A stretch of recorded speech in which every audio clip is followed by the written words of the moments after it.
give folks a chance to get in the room. Yes, we will.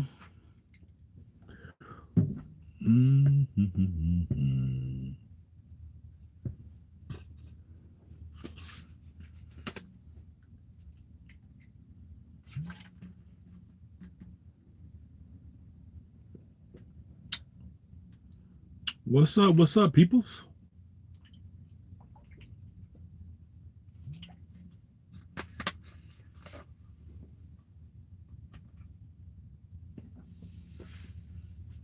What's happening? What's going down? What's going down? I said I haven't been on all day. I was driving most of the day, so let me come on while I'm taking my break. How's it going? What up, Mama Africa? How you doing? I'm good. I'm good. I just wanted to come on, chop it up with some of y'all, see what y'all on, what y'all doing. See if y'all want to talk about anything. I stopped driving for the day. I fell a little short for my destination because I had a leak in the radiator hole, so I had to stop and get it fixed. They made me wait an hour and 10 minutes, so that killed a lot of my time. So I had to stop short of my destination. So, but I'm good. I'm here at a shell, pretty much, out in the middle of nowhere. I know I think I'm right down the street where they have the Klan meetings at. Yeah, they be having Klan meetings right now. At least I think it was a Klan meeting. I don't know. I passed by here one time. I seen them all gathered out there with their flags or whatever. So maybe that's what it was. Maybe I'm just tripping and thought that's what I saw. I don't know. Yeah, but we'll wait till some folks really get over here, see what's going on.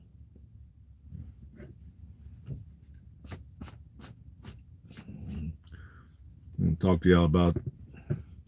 I've been receiving quite a few emails about this particular subject. So I just want to chop it up with y'all, see how y'all feel. Even though I covered some of it before, and I guess the people probably missed my video or whatever. So I wanted to see what you all think about the Chinese buying up that 250 acres beachfront, and I don't know if it's wetlands or was it rainforest for some type of fishery or whatever they're trying to do. So far I've received like 3 or 4 different folks email me that article.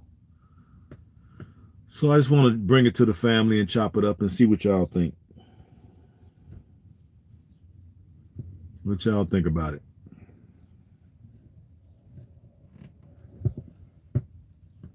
I know most people seem like it's disheartening, you know. That's basically what I'm hearing, that people are sort of upset and don't like the idea. Me either. I don't like the idea either. I do not like the idea of them being able to do that. But the thing is, like I always say, what are we doing? You know, what proposals are we putting together, you know, to take to the government and develop a fishery, a hatchery, or whatever? What are we doing? See, we just sitting back, rested on our laurels, and these other folks are coming in with money and proposals. You know, they're looking around at the land. You see them over there. I see them over there with the briefcases and stuff. What do you think they're doing? They surveying the land to see what potential things that they can get out of it. So, you know, what are we doing? We're going to be mad at the Chinese because they decided to bring forth a proposal and they brought $55 million. Like, I understand we upset about it. We don't like it. You know, it's disheartening and, you know, it's frustrating and, you know, I get it. But if we don't do anything about it, then we're no different than some children that you take their lollipop away from them and they start making a tantrum, you know? Or you take that toy away from them and they roll around on the floor crying. That's what it amounts to, if you ask me. So, um, unless we're willing to do something about it, just complaining and arguing and being upset, it's not going to help. It's not going to help. We're going to have to get together, like-minded folks, and we're going to have to start putting proposals together, even for industries that we don't have no interest in. You know, if somebody else has an interest that's in the community and they want to go into that, we're going to have to start supporting folks. Other than that, they're going to come in and buy up everything. You know? They got that group economics working. They got money. They got people who's capable of doing it, and they're going to do it. And we sit here, talk about it and argue about it and, you know, nitpick at one another, say why the plan ain't going to work. Well, this is what we do. And then in the same breath, nobody does nothing. And then when the Chinese go over there and take that same idea you had and do something too with it, then you upset. This is what we do. Now, luckily, they can't get citizenship. If they can get citizenship, they will bum rush that country. I don't think they like the. They don't. I don't think they care for the fact that they can't get citizenship there. So that's why they're not there in bigger numbers. But they there, but they're not there in bigger numbers. That casino, y'all go back and look at my video, that first video. Let's see if I take that. Did I take that? You look at that. I think that first video when I went to the beach. As soon as I came out of the hotel, I made that. Was that right? Let me see. I made it right. Yeah, I made it right. And I come down that road on both sides. They had a casino on this side, and then they had like a playground for kids with a restaurant on this side. And next to the casino was a Chinese restaurant. All that's owned by the Chinese. Yep. And ever since they put it there, from what I'm hearing, every weekend it's packed. So we go there and spend money with them. And then my buddy from Cleveland even said he went to the casino over there. Said nobody wins. Everybody went in there and lost. They won't be having me going there and spending no money in there. I ain't spending. I walked past there. I was gonna go in there just to observe and view it, but I wasn't finna stay. But yeah, we gotta learn to not patronize these places. You know, but our continental brothers and sisters don't really see it that way. The way they see it is, okay, they get to go to a casino, have some fun. They can go across the street to the little merry-go-round and slides and all that the kids can play. And they can go right there to the restaurant, order some food. I guess because, you know, they get used to the traditional African cuisine and they want to change the pace. So we got to learn, like, we got to shop with our dollars. I really pray folks wake up and take charge of the development of the content. Yeah, I hope we do too, man. Hope we do too. Because right now, we tend to let everybody else just do what they want to do. And the reason why, what I mean, let them do, we're not doing it. You know, just all that land that's there, people are not coming together and doing it. And I think the biggest problem we can equate to that is the fact is that a lot of us don't come from stable families. See, when I notice something about these other folks, when they go to these places, they come way from their country, way from China, fly over to Sierra Leone. They bring a family with them, and a family help establish whatever it is they're trying to establish.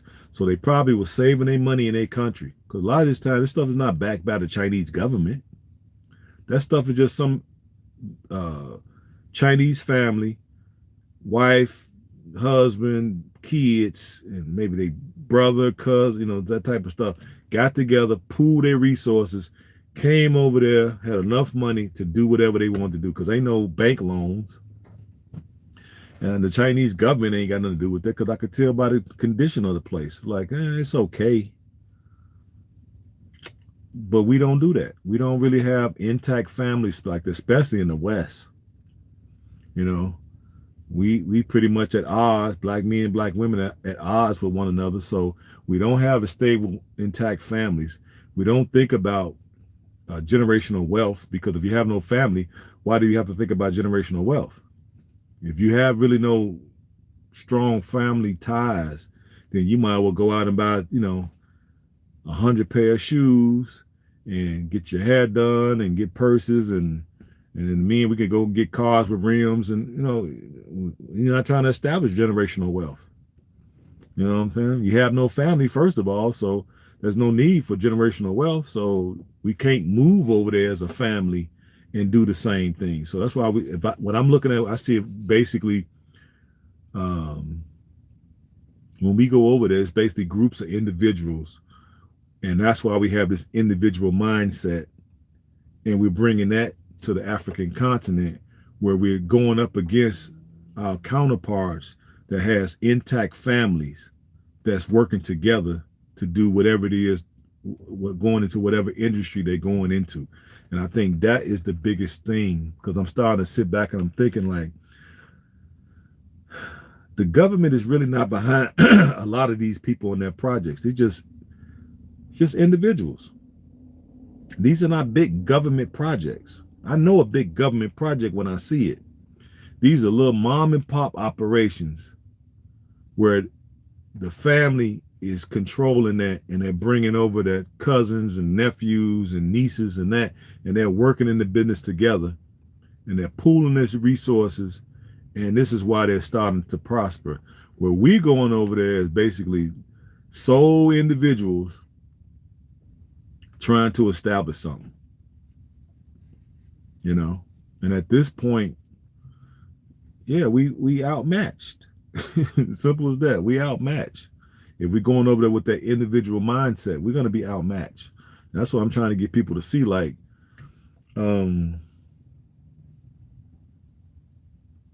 these are just my assessments.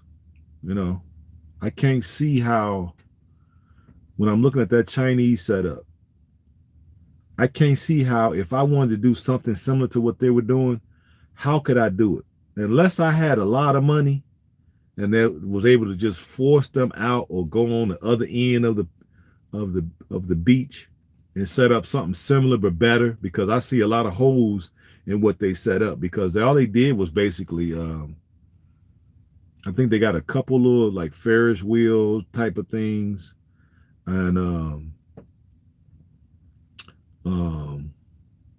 it's like a teacup type of thing, and then they got a bunch of slides and swings. Nothing elaborate. I mean, we could bring a real theme park there, or maybe a water park. How about, I ain't seen no water park, so how about we bring a water park and attach to the water park, we can have like those wave machines. We can have the you jump in the tube, slide down with the inner tube, right? We can have waterboarding or water surfing. Bring something like that, and then attach a hotel to it with food right there off the beach. Oh my God, it'd kill them. It would kill them. It would put the Chinese out of business. Because that what they got is child's play compared to what I'm thinking. If we bring something like Splash Mountain, a setup like Splash Mountain on the other end, where they wouldn't go down there and mess with that rinky-dinky stuff that I saw that these people got. No. Yeah, put a hotel with it and have a pool out there right off the beach so people can go to the beach. Hotel there, the water park, have plenty of parking for folks that can park. Make a killing. Let me see what you're saying there. Style place like the one in Ohio. Yeah, exactly. What up, Black Love? I see you. Well, I'm thinking like we got a spot in here in Illinois, Six Flags, and I think it's called Splash something water park, something like that. It would kill it. It would change the game. It would change the game. The Chinese could not compete with that because they haven't even thought of nothing like that yet. They don't have, in my mind, they probably don't have these type of things over there. We have them over here, and we see how they do here pre-COVID. So if we was able to take that same concept over there, and enough people participated in it, we could be billionaires. And the Chinese would be down there with nothing.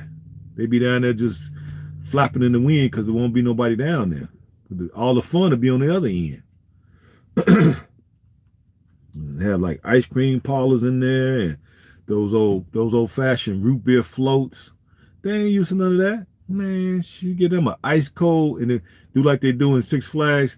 They take the mug and put it down in the deep freezer and it'd be all frosty, and then pour that root beer with the ice cream on there and give it to them in one of the big mugs like this. Oh my God. Chinese be in trouble. That's why I say if we really put our mind to it, and if we really truly wanted to compete against these folks, they wouldn't have a chance. They wouldn't have a chance. You know? But we can't do it as individuals. What up, what up? I see you, Mystical. Yeah, they wouldn't have a chance if we really put our minds to it. That's why I say I gotta make it big with my crypto. Because if I make it big with my crypto, it's on to the races. I'm there to put their ass out of business. By myself if I have to. And then as I'm doing it, I'm gonna document it. They'll probably make myself a target of. They're gonna be like, these Chinese gonna be like, man, we gotta get this fool. He over here putting us out of business left and right. I really respect your visionary thoughts. Well, I mean, I wouldn't even say it's visionary, Mama Africa.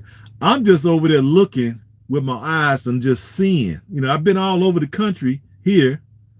And then I've been to all these different countries, right? I've been to South America, been to Europe. Now I'm down at all the places in Africa. So all the places I've been, I'm just putting these thoughts together and seeing the holes in the competition. They could be watching you. I don't care if they watching. Who cares? That's fine. Let them watch. Let them watch. Who cares? They can't outdo us if we were on point. We ain't on point, so who cares? You know what I'm saying? We ain't on point. So if they got the money to do it, then let them do it. We ain't got it, and we don't even stick together. So we might well put all our ideas into the universe, because we're not coming together with the right funds to do nothing with the ideas in the first place. So who cares? Most of our ideas go to the grave with us. When we be on our deathbed and somebody come to you and ask you, do you regret anything? Those ideas are going to be around the bed with us, and they go into the grave with us. That's what's going to happen, more likely. Because we don't implement them, because we have no structure, no family no more, and we have no structure to order to make these things happen. You even talk to people about having kids, they start frowning. And now understanding that when you look at these other people, their kids work there, their friends' kids work there, they nieces, their nephews, their uncles, the aunties, the mama, the daddy, the granddaddy, they all work there. So when we talk about even having kids, people start frowning because they don't understand what's the purpose of family. Family is business. And nobody taught us that. Family is business. You're supposed to be having your family to help you with these businesses. And then once you transition, become an ancestor, you leave the business to these people. Then they can build upon that to even make it better. Every generation should make that better, pass that wealth down through those generations. That's how you're going to be remembered. Why do you think it's hard for us to pool our resources? Because they taught us not to trust each other. That's why. They've taught us not to trust each other, and they taught us to trust them. The number one thing, because I can't really speak for what happened over in Africa per se, because we were dealing with our own issues over here in the divided snakes. But once we integrated, that's where we messed up at. Integration was the death of black business. Yep. We should have stayed segregated. And that's a controversial thing. But when I look back in history, because now I have the benefit to look back at what our ancestors did and the elders did at that time, and they thought probably at that time that was a good idea, but actually that was a mistake. Yep, and I'm saying it was a mistake. We made a tactical mistake. It was better for us to close ranks. They was forcing us to close ranks, and we had no choice but to shop with one another. We had no choice but to establish our own businesses, and we had no choice other than to shop with those businesses because we wasn't allowed in their businesses. We wasn't allowed to shop with them. We wasn't allowed to even buy anything. That was a good thing. We just didn't understand that it was. And if we had to stay segregated right now, we have Black Wall Streets pretty much all over the country. We'd be wealthy than beyond belief. Now, they probably would have tried something else to take that wealth from us, but if we had to stay segregated, I think we'd have been a much better scenario for us. Even if we had did that and they had came along later and stripped us of everything, it would have brought us closer and it would have made us fight even harder for what we had. Because to me, we should have fought harder when we did have these things. And the reason why I think we didn't is because a lot of the leadership at the time was preaching integration. Yep. So that's why I think we didn't fight so hard, because we was fighting to integrate into the dominant society. Shout out to Tariq. And to me, I look at that and we should have not did that. But I don't fault the brothers and sisters at that time period. You know, they just wasn't, they probably thought at that time that this was a bad thing, that we wasn't allowed to drink out of their faucets and go to those bathrooms and eat at those restaurants and sit on the back of the bus. And we should, if we didn't like sit on the back of the bus, we should have started our own bus service. If we didn't want to go to the back of their restaurant, go to the back to eat at restaurants, because they tell you to go around back. If you, they would serve you, but they would serve you around back. If we didn't like that treatment, we should have started our own restaurants. Okay, if we didn't want to sit on the back of the bus, we should have started our own bus company. Simple as that. If we couldn't buy clothes out of their stores, we should have bought our own stores. We should have got all our own stuff. If they didn't want us going to their schools, we should have established our own schools. Elementary all the way up to college. And if we had did that, we'd be the most powerful black people on planet Earth right now. Yeah. Now put that in your pipe and smoke it. You know, I don't fault the brothers and sisters, so I'm just, you know, have the benefit of hindsight to look back at what they did, and I study what they did. And so we want to study what we did in the past, so we're not subject to repeat those things in the future. So I think once we do get our foothold in Africa, because I think we are going to have no problem getting a foothold once we get enough folks on board, that we're going to be able to take over industries pretty easily. But when we do, we're going to basically have the benefit of folks that's around us to like start excluding these other people. Right? We're going to start excluding. We're going to have to start, the same thing they do. They exclude us out of everything. We need to do the same thing.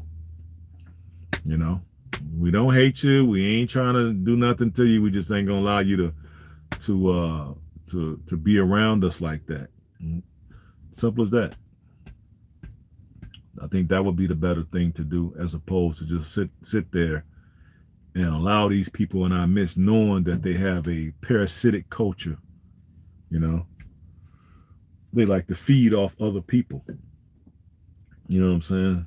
Because I can't explain, because I don't want to go to China and set up no business. I don't want to go to Lebanon and set up nothing. So why would they want to come to Africa and set up something? Have y'all even thought like that? You know, Why would possess somebody to come from Cambodia or freaking South Korea to Inglewood, California, and open up a freaking beauty salon? It would take me. I don't want to do that. These people come all the way from freaking South Korea, right, with their last money on their back. The government ain't really supporting them like that. And they come over here and get them a little shop and not knowing if we gonna shop with them or not. But they got in their mind that they know we are a juvenile people, so they know we gonna shop with them.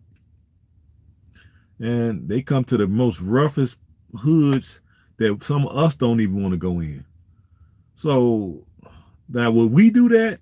Of course not. We not finna go to South Korea, to the worst part of South Korea, and open up a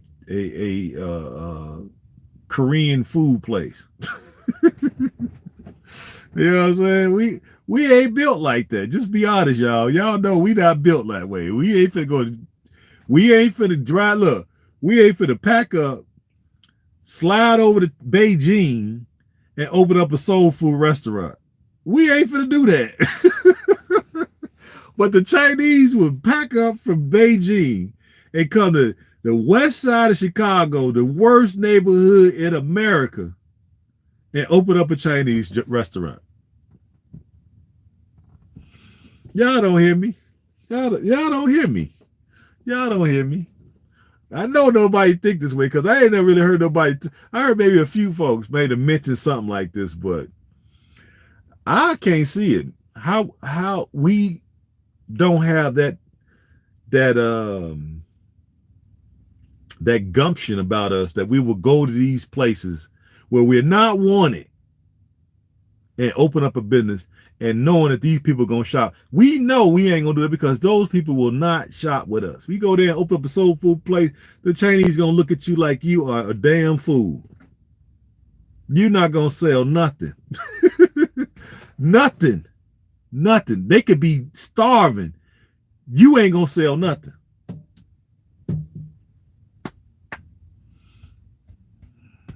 So I'm just saying, some stuff is kind of elementary. We shouldn't even be having to worry about the Chinese and all these other folks.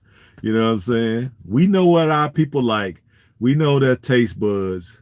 We know what kind of style things they really like. If we brought those things to them with a fair price and excellent service, those other folks won't have a chance because they treat our people dirty. That's how they treat us real dirty. They accept your money, won't even speak to you. You come in, they won't greet you. Then you got 2-3 items. They want you to walk out with the stuff in your hand. They won't give you a bag. They count your money. It's like snatch it out your hand, and then when they give it back to you, they put it on the counter. Same stuff they do over here, they do over there. You know. And y'all probably think like, why am I talking about this, right? I'm talking about this because I received a whole bunch. I guess a whole bunch is like 3 or 4 articles about that Chinese deal that they're buying at the beachfront and the rainforest. There's 250 acres. It's not the whole country. So I don't know. Some people think they're buying the whole country. No, it's only 250 acres. It's a lot more, plenty. Okay, that's just a small area, but we know how they get down. Once they get a foothold into an area, they start expanding out. So at some point, folks need to get over there and stop them from being able to expand. Okay, and if they are gonna buy, tax them. That's my thing. Okay, cool. If y'all gonna do that, put some parameters around it. Okay, because anybody can come and start a business. Y'all got to look at this. Anybody can come and start a business if they're going to be providing jobs for the folks who need jobs. So make it to where, okay, cool. If you want to come and you want to establish a business and you're not part of the native class and you're not a part of the diaspora class, then you can do it, but make it to where you're going to have your workforce 60-something% of the folks that live, just like we do here with the construction contracts, right? You can have this construction contract, but 20% of your workforce have to be African American. So we could do something similar like that over there. Make sure, okay, if these folks gonna come in and do this, we'll give it, and then they won't own it. We will let them lease it. We'll give them a 20-year lease that has to be renewed and negotiated on. And then you have to have 40% of your workforce from folks that's in that geographical location. Something like that. Now I could G for that. You know what I'm saying? That way they don't own it permanently. It's for a limited time, and then make it to where they have to hire folks that's right there in that community. Now that I could G for. You know what I mean? We just got to set some parameters. If they're going to come, okay, cool. If y'all come, you can do some economic development and you can do these things, but we're going to put you on a short lease. That's how you do it. Put them on a short lease. You got room to negotiate upon renewal, right? And if they don't fulfill their part of the bargain, it's going to make the contract null and void. And no money is going to be refunded. So if they come there and we sign a contract and they say, because this is what the Chinese will do, they'll sign a contract in a minute, but they always renege, and we don't do anything about it, because when the people come to like enforce the contract, they just pay them off. See, that's what they do. So what we do is, okay, yeah, if you renege, we're going to put some teeth behind those contracts. And then, okay, since you renege, then what we're going to do is we're going to snatch that contract from you, right? And then put it up for bid for somebody else to have. And then whatever money y'all paid into this, you lost. Simple as that. So don't fret, people. Don't fret because you see stuff like this happening. We need to be over there so we can make these contracts and make these people abide by them and put teeth in it. And then if you violate the what do they call that? If you violate the environment, like they dumping stuff and all that type of stuff, and you get caught, the fines are going to be in the millions. And if it negatively affect the environment or the people, and we can tie it back to you illegal dumping or whatever they're doing, then not only are we going to fine you millions of dollars, right? We can void that contract, and we can jail people. See, that's what you do. So y'all don't have no fear. Don't be disheartening and wow, I can't believe this. Yeah, because we ain't over there setting the rules. We ain't over there putting teeth into these contracts. We ain't over there helping them run their police force. Because once we become citizens, we can do all that now. We can vote. We start getting into some of these situations where we're gonna run some stuff, right? Make them contracts have teeth. Be on them boards so they just can't come in there and just throw some money around and get what they want. We need to be on the local boards over there, right? And have some say so. Yeah. So I ain't got that mindset where we just because what I'm starting to hear from folks, oh, I'm so upset. Yeah, but I'm not hearing the type of things that I'm talking about. We got to go over there and set up situations where if these folks are coming from all over the planet there because of the opportunities, then we got to put teeth behind the politicians, and we got to make them accountable to the laws of Sierra Leone. Right? That's how we do. And then since y'all not citizens and you can't be citizens, you only can be residents, then we're gonna tax them. Simple as that. At 55 million charge, they bust double that. 110 million. Let's see y'all get some stuff done. Let's see y'all raise 110 million for that project. Let's see y'all do that. And then we're gonna put teeth behind it. Okay. 20 years, blah, blah, blah. You gotta have 40% of the workforce from folks that's in this immediate area. And then we're gonna have our version of OSHA go out there to inspect that plant, right? We're gonna do surprise inspections. Hell yeah, we're gonna do surprise inspections. And if we get there and we find some stuff, we fining y'all, and y'all gotta pay them fines. If you don't pay them fines, we're gonna make them accrue, right? And then if you don't pay at a certain time, we're going to go to court and shut you down. And you lose all your money. All your people who put the money up are going to lose, all your investors, whoever, all of it's lost. And then we're going to put them contracts up for bid for other folks like us to go in and buy them up. And we're going to follow the regulations like we're supposed to and still let the inspectors come in, all that. That's all we got to do. So y'all think a lot of y'all worried for nothing. We just got to get over there and start setting this stuff up. So they got some of it already set up, but that those extra things I'm saying is what we need to make sure, because I didn't really see that. And the fact that you can have folks over there doing illegal stuff. How is it so easy for them to come from China and all these other places and be over there doing illegal stuff? How? Because they got regulations and stuff over there. So how are they able to do it? They're doing it because they're greasing the right palms. That's what they're doing. I could be wrong. So don't quote me, y'all. I could be wrong. Maybe they just know something I don't know. But from what I'm seeing from the outside looking in, that's what I see. So they ain't got nothing to do with me being a visionary. It's just me looking and seeing what I see. Let me go over here and look and see. And since I done been involved in a lot of businesses, a lot of different places I done worked, and I know some stuff, so that's how I'm able to tell y'all what I'm saying to y'all. That's all we need. OSHA to come through there. You know what I'm saying? And then we get them contracts, reward them contracts. Just don't make it a lifelong thing. That's all. But maybe I don't know what I'm talking about, guys. maybe I'm just, this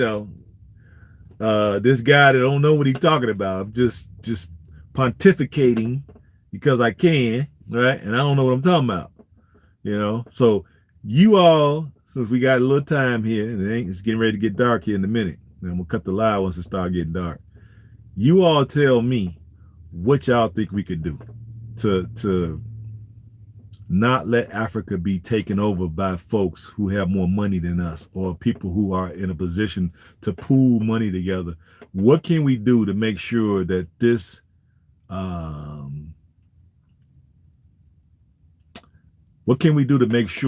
doesn't spread till we have all different types of folks going over there with their money and buying up everything, where when we get over there, it's all the good stuff is gone, and then we're left with mountainous areas where there's a bunch of rocks and we can't grow nothing.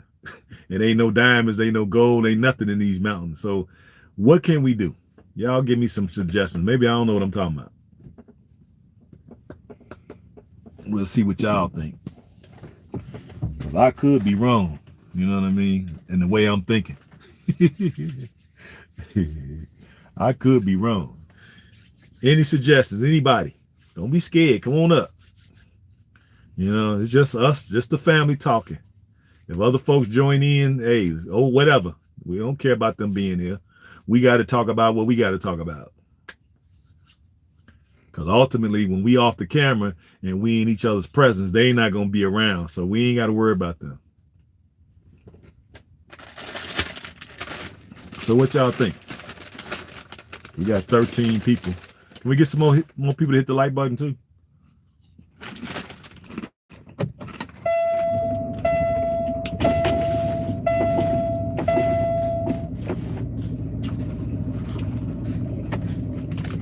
$80 degrees down here. Anybody? I know somebody got something.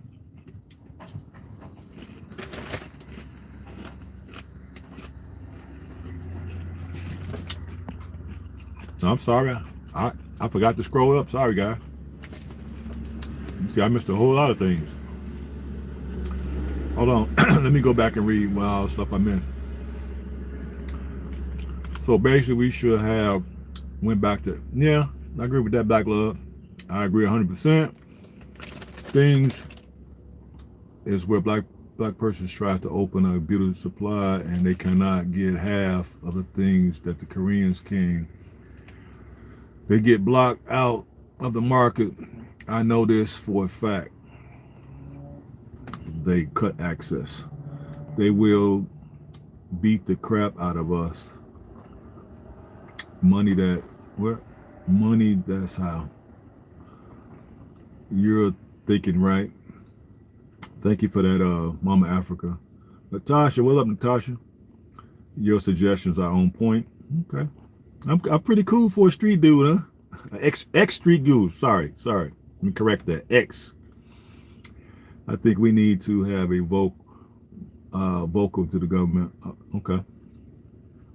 We need a campaign. We can use some star power. What's the question? Second vision. The question is, how can we prevent these people from other nations from flocking and flooding into Africa, namely West Africa, where we're planning to go, to keep them from buying up all of the best parts of the country and commandeering all of the resources up under the said lands? How can we do that? Because the things I'm suggesting to me make sense, but maybe it don't make sense to everybody else. Maybe I don't know what I'm talking about. So I'm willing to entertain other people's ideas on where y'all think we should be doing to stop all this stuff, because just sitting here complaining about it and being disheartened and all that because of what the Chinese are doing, I ain't from that mindset. I feel that we can beat them on any day. On our bad day, we can beat them. The only reason why we can't is because, one, we really don't have family ties like we used to, right? We got most of the brothers and sisters actually against each other, and we're basically against marriage, and we're against children now, having children. So these other people, from what I'm seeing, they come with their whole family and extended family, and these folks are working in these places and helping them raise these places up. So what can we do to make sure that they don't buy up all of the best parts of it? That's pretty much the question.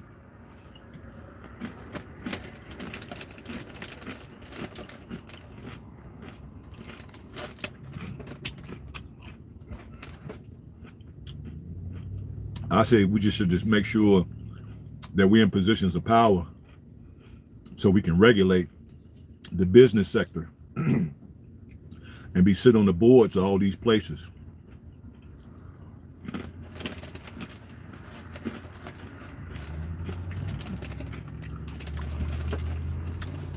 Yeah, we need to start investing right away and compete. That's true.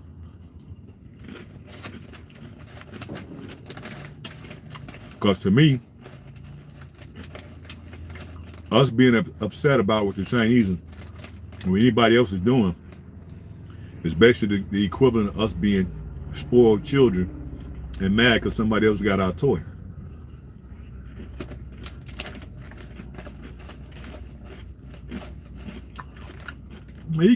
He got my land and 200 acres off the beach, and I wanted that, but I didn't put together no proposal, and I didn't come with no money, and I didn't talk to nobody in the government. So he came with it, and now he got it. I'm upset now.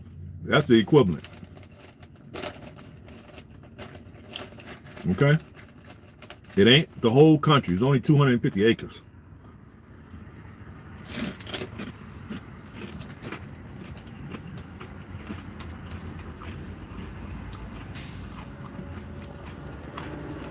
We have to grease the palms of the African brothers and sisters. We need to grease their palms so much that they are too slippery to hold, metaphorically speaking. That's right. I agree with you on that, Black Love. Where should the diaspora get 55? We're going to have to get it because we got to pool our monies. Out of your pockets where we're going to get it.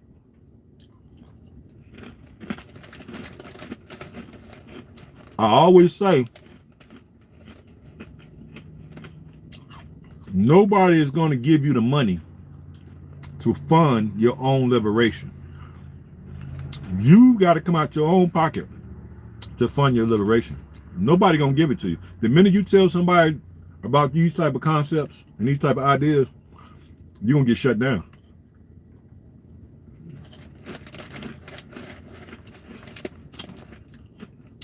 One thing about it, Garvey had it right with the UNIA.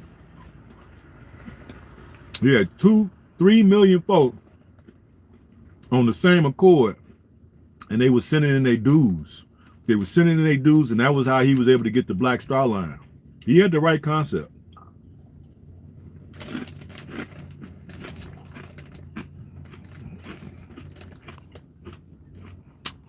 We need to start another Back to Africa campaign, sort of like the second wave.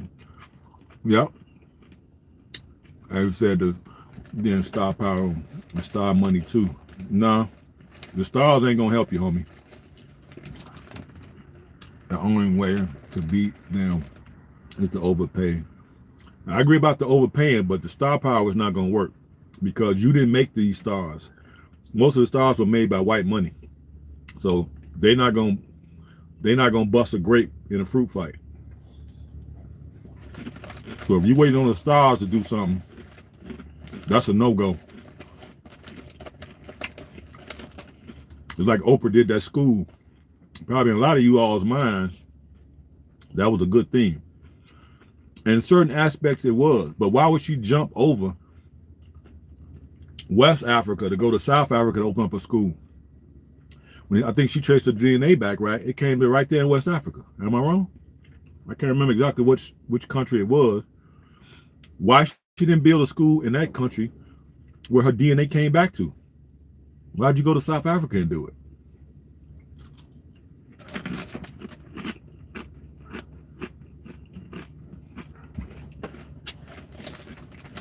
No problem, Ellis. The reason why I'm talking about this is because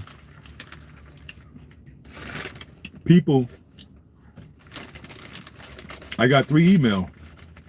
3 of the sisters sent me emails, and the words they said in those emails sort of troubled me a little bit. So I said, let me talk. I talked about it on the last live a little bit, but I said this time I want to do what they call a deep dive. Shout out to BOA.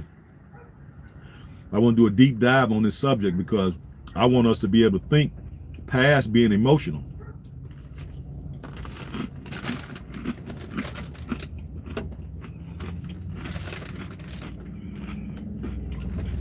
Because there's a lot of white people. Exactly. I didn't say that. You did, Black Love. I was thinking it. You said it.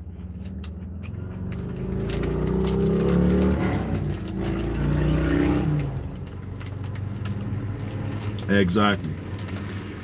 The reason why she went there, one, is because what you said, and two, if she knew she had to went to Black Africa, because West Africa is Black Africa, she'd have been ridiculed and probably run out of town if she had did that.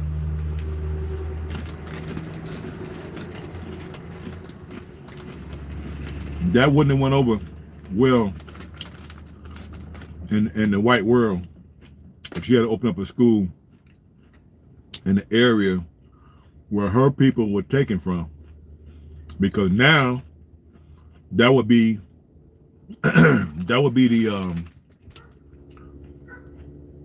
the prototype for us to get on other athletes and other stars. If you did your DNA and it came back to Gabon, or it came back to Sierra Leone, or if it came back to Nigeria, now we can look at them and say, we watch your movies, we listen to your songs.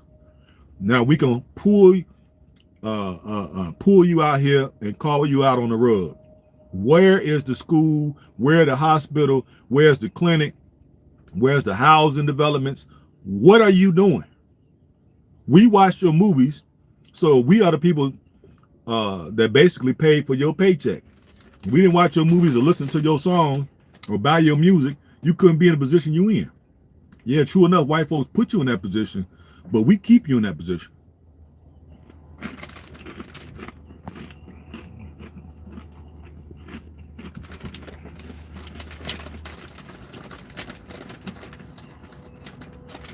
Yeah, I agree with that about money. It because money and Nelson Mandela were there and things at the time. Yeah, that's true.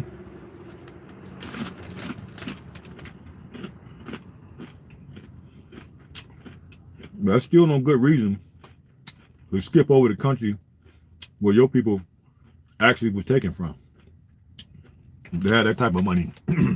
Well, better yet, why not open up a school like you did in South Africa and then double back to whatever country you came from. Who we talking about? We talking about Oprah and anybody else that has star power.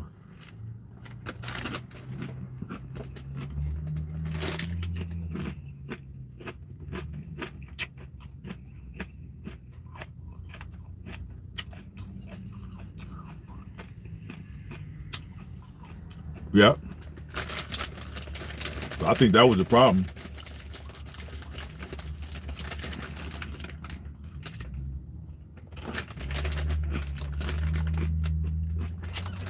But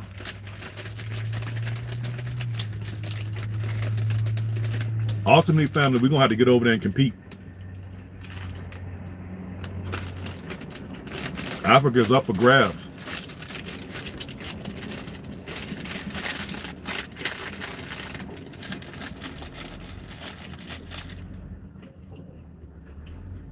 So what are we gonna do? Crunch, crunch. That's right. Thank you.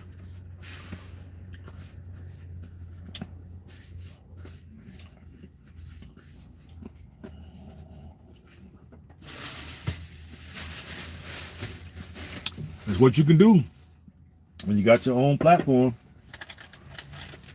You can be real with folks. You ain't got to be fake.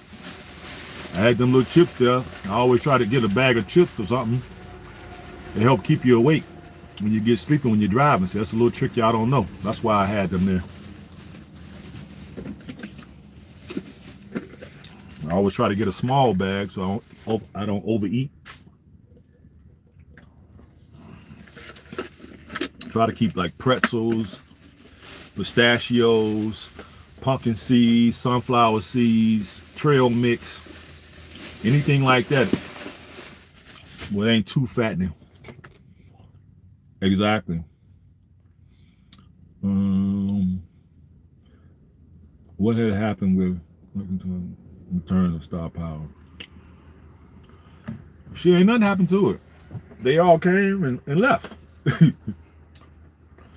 That's what happened. They can't go too far off the plantation without master yanking that chain back. Let them come over to Africa and really start making some stuff jump. They're gonna get that chain yanked so quick, they'll be in court for all kind of stuff. And I'm sure they got all kind of skeletons in their closet, certain kind of acts that they wouldn't want the public to know about. They probably got mistresses that's hidden and all kind of stuff. No, they don't put you in those positions and not have something over you. But when you do some stuff that's not something that they don't want done, they're going to yank that chain. And if you keep on doing it, then they're going to expose you to the world. And then we're going to be looking at them with the side eye because y'all know how we do. If the white folks say, like Bill Cosby, they'll Bill Cosby him or R. Kelly him, and we'll believe anything they say. And our brother and sister ain't going to have a chance in the eyes of public opinion. So they are controlled. So if you think you're waiting on star power to do something, think again. We are star power. Plain and simple.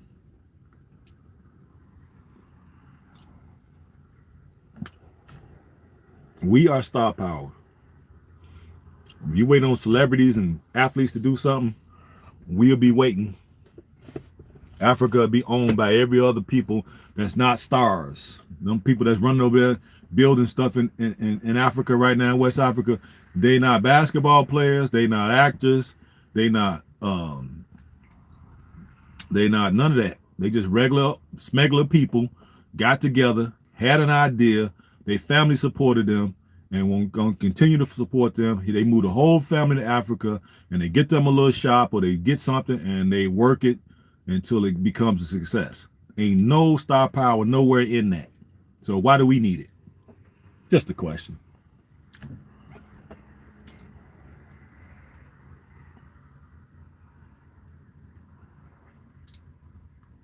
Well, I don't love it like that, but I guess. No, I don't. I think when we go back over there, I'm going to have them pointed out to me. Well, I can see with my own eyes. And probably bring the camera so I can show y'all who all don't come. So we got an idea of where it is in relation to rest of the land, because it's only 250 acres, so it's nothing really. It's a drop in the bucket. So people shouldn't make it seem like it's the whole country they buying. They're not buying the whole country. It's only 250 acres. There's thousands, millions, and billions of acres there, so with nothing on it, even though it's a small country. I think the population is only, one of y'all look it up. What's the population of Sierra Leone? I think it's like, what, 8 million? 8 to 10 million? It ain't that many.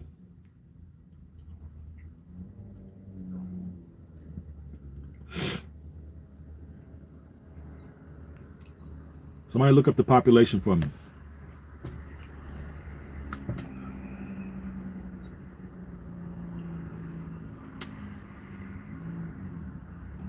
I want to say it's 8 million.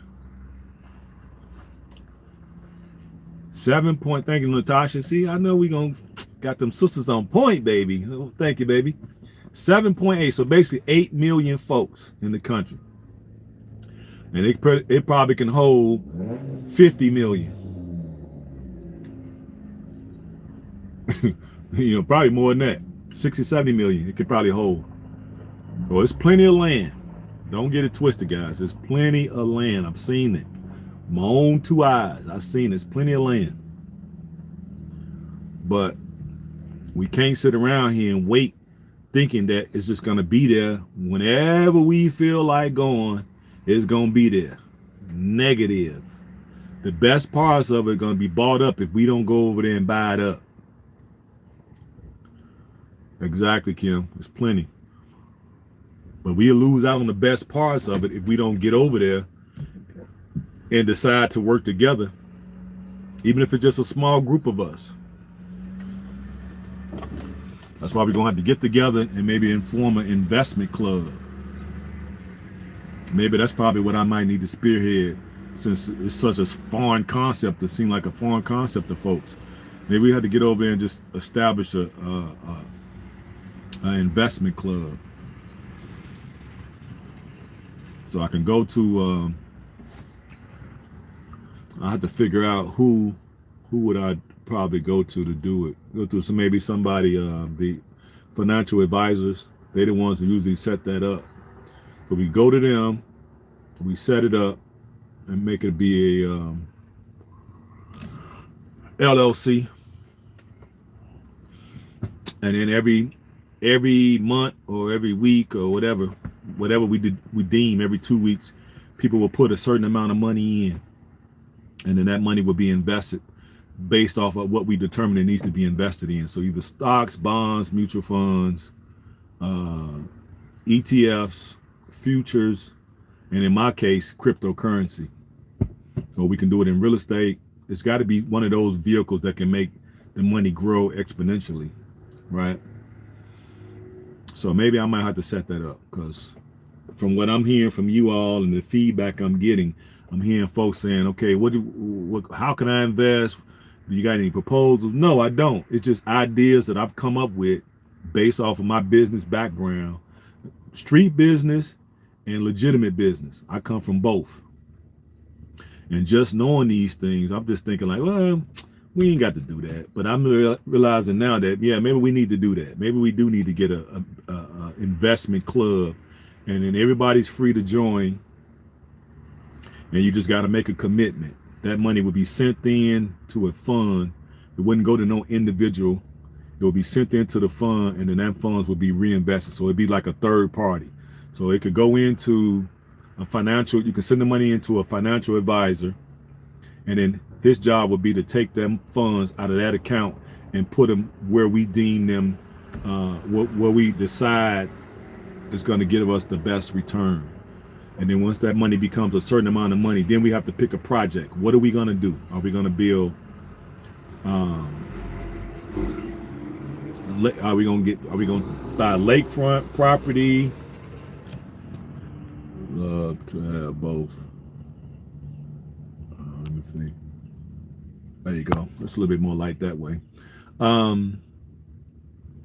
Yeah, what are we going to do with it once we get the investments up and running? Because it wouldn't take long. 10 people, 20 people, 30 people got together and put up $100 a month for a year and invest that in the right vehicle, that money gonna grow really fast. You know, and that's just on a small level. You know, we can always do more, 500 or whatever. 500 probably a little bit much for folks, but maybe 100 would be good. And then put it in the right vehicles, and then after that, take the money, and then figure out what we want to do. Do we want to get a business with it, or do we want to get a hotel or something like that, or do you want to buy property, buy the beachfront property with it, and then take those lots, and then we get our choice ones. We'll pay for them, and then anybody that comes be outside of us, we would charge them more of a premium for those lots. But we got to figure out something, because my main thing is, if we don't stay together, it's gonna make these process a lot harder. So I'm more from the mindset of, let's be in the same area, same community, where we're neighbors. I trust you, you trust me. I'm your neighbor, you my neighbor. You're next door to me. So when we get ready, we get bored, because you're gonna get bored in Africa. I can tell y'all right now, you're gonna get bored. When we get bored, I could come over to your house, Kim, sit on your front porch. You know what I'm saying? Who else up here? You, Ellis, and Natasha. We all bored at the same time. We can come sit on your porch, and while we sit on your porch just talking about us being there, we can start talking about other investments. But if you 26 miles away and the opposite direction, and then Natasha, she 15 miles away, and then my man Ellen is 10 miles away, how can we really get together and make some stuff crack? That's why I think this community thing, when I start more and more I think about it, this is very necessary. This is how we're gonna take over Africa. Yeah, sit on the porch and just chop it up. Yeah, you have about 1,500 subscribers. If all come me $500 that can get us serious real estate. So yeah, that's what's that? How many zeros is that? Let me see. 1, 2, 3, 4. Well, yeah, basically 750,000. Yeah, that about some nice land. Especially with me negotiating it, because you know my skills is impeccable. You did. Put your plan in place. Once I see them managing the money properly, I'm in. Yeah, well, like I said, I already know how to set them up, because I studied how to set them up when I was in jail. Because we felt when I was in jail, that's why I said I had 10 dads. A lot of people look at it like jail is a bad thing. Jail was a good thing for me. I had 10 fathers, literally. I was 17 with 10 fathers. But you know, and this is when they had basically turned, all these guys had turned over a new leaf. Someone was in there from the 60s. You know what I mean?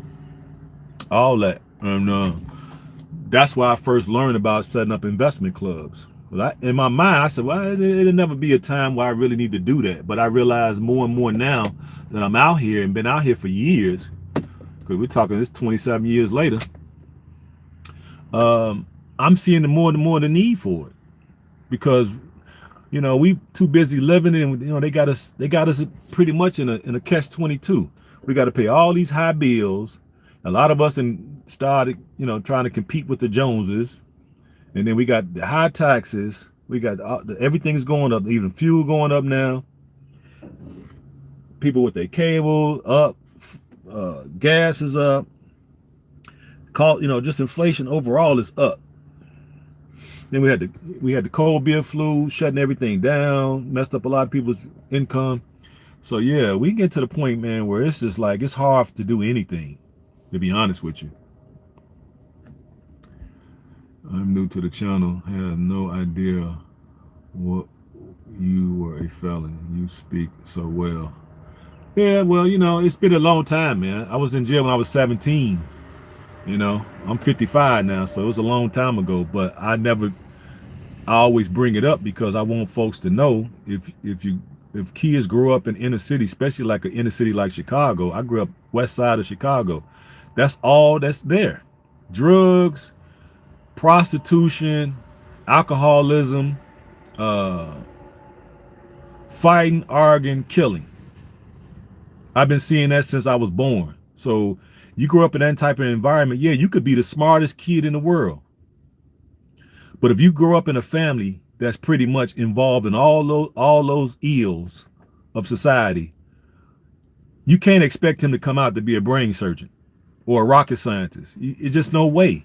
I knew I was smart all along, but nobody really paid me no attention. Nobody really believed in me. I used to bring home excellent grades early on, and it was like it wasn't championed. It wasn't rewarded. It was just like, yeah, you like basically you're supposed to do that, even though nobody else did it. And so I remember bringing home assignments with A's on it with the little gold star. I was super duper proud of it, running home with it in my hand. I'm a kid.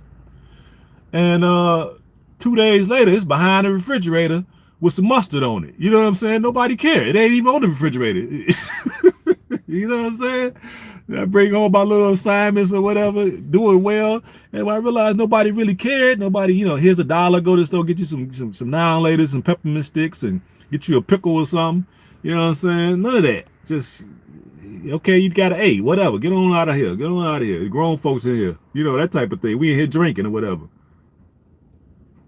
Yeah, that's how they set it up. They set it up for your champions in these neighborhoods to get caught up in the system. So that way, later on, if they turn over a new leaf on life and they're able to contribute to the general liberation of the people, you all won't believe in him because you're going to look at his felony and then you're going to judge him by that no matter how many years ago. Now, in my case, it's almost 27 years ago. Still too late. You're on track for the greatness. Yeah, I mean, yes, yeah. I mean, now because like I said, it's been a while, and I had great people that I met along the way. So that was the thing that really helped me. You know what I mean? So I can get to the point where I can even speak to y'all like this, because starting out, I wasn't. I was kind of like withdraw into myself, and then I realized once I started meeting those brothers, they helped me come up out of that. And they believed, and that's one thing I have to say, they believed in education. It's hard to believe that these guys were in jail, quote unquote inmates or convicts, as we say, and how much they pushed education on me. And if it hadn't been for them pushing education on me, I wouldn't even have my degrees now.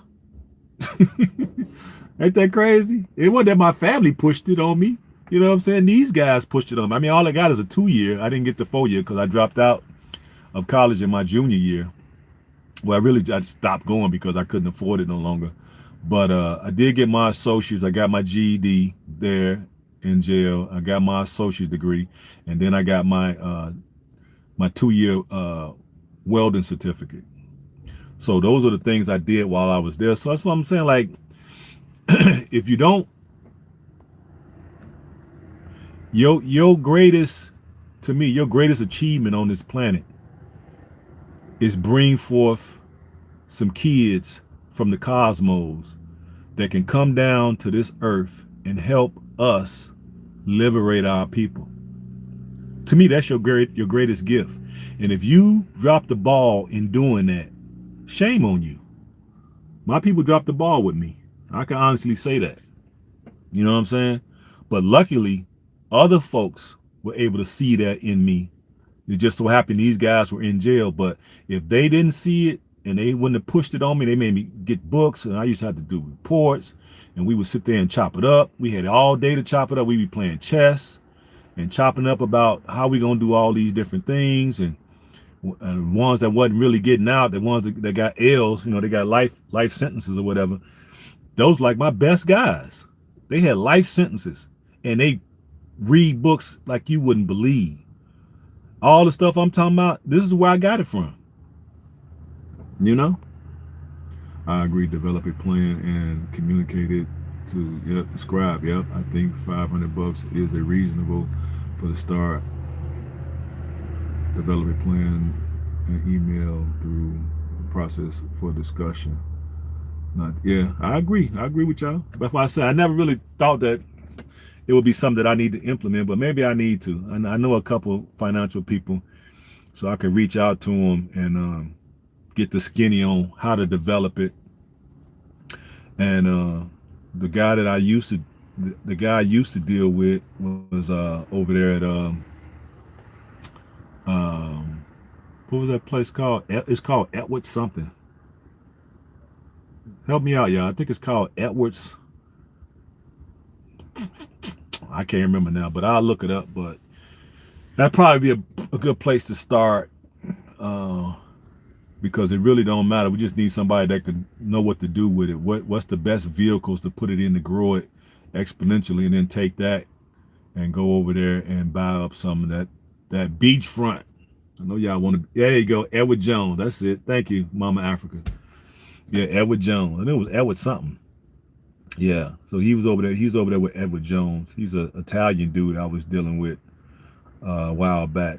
I really don't know too many. I'm sure if I look around, we got some brothers and sisters that we could probably trust to set it up. So we'll look around. I'll look around. I start looking into it and put something together because it don't make no sense to have the channel and then we're bringing forth all these great ideas and then it's not really leading to where we wanted to lead to.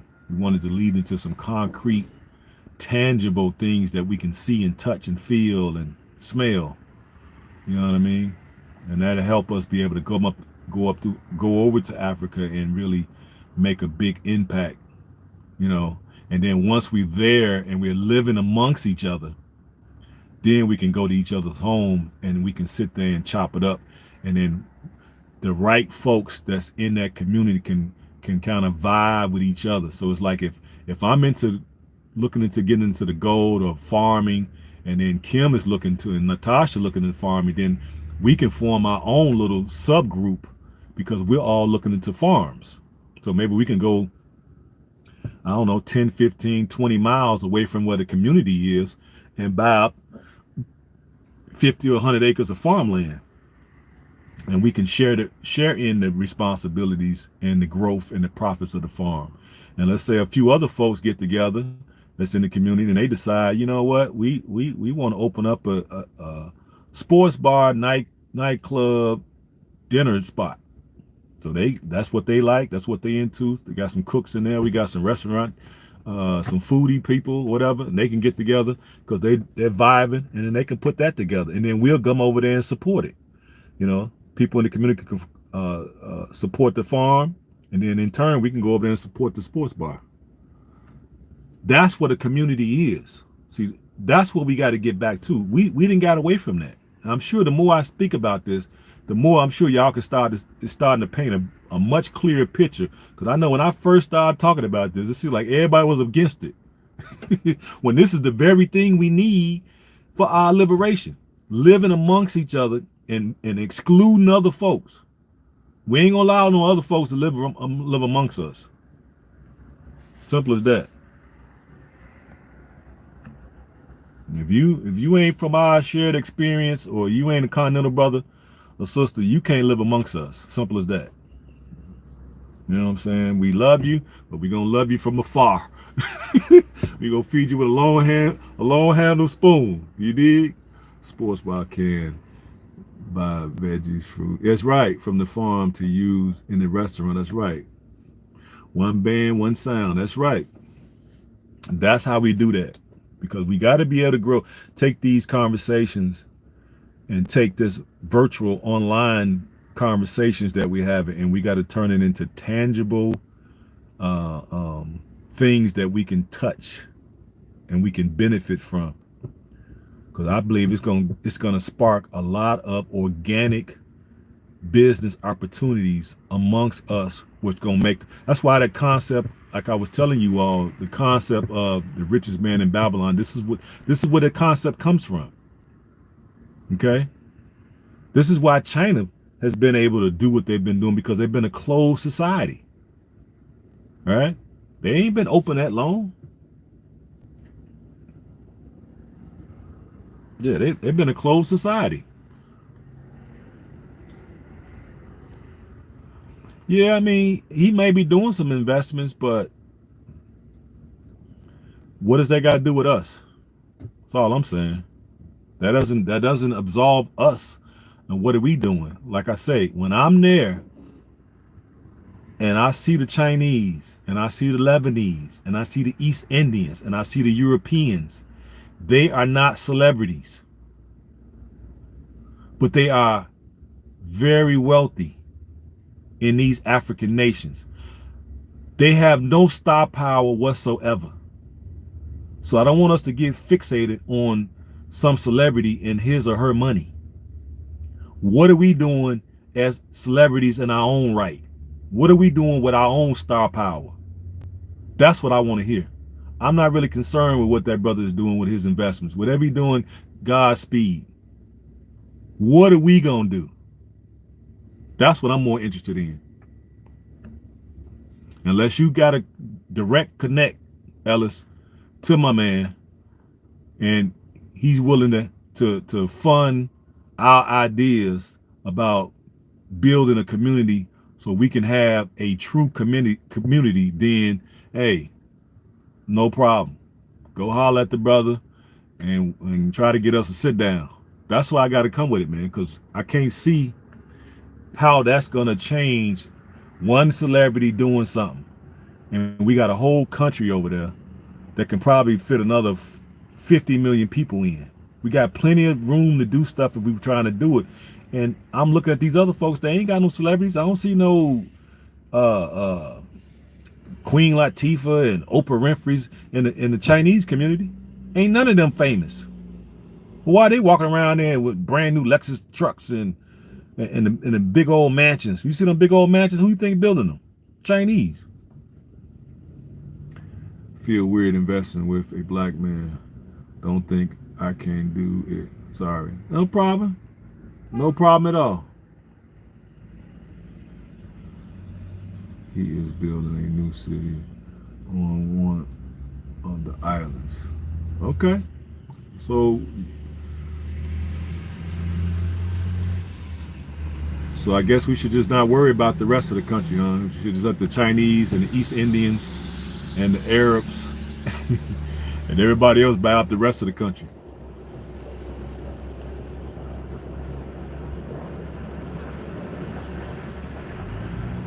Well, if you don't feel like you want to invest, it ain't investing in the black man. It's all of us investing.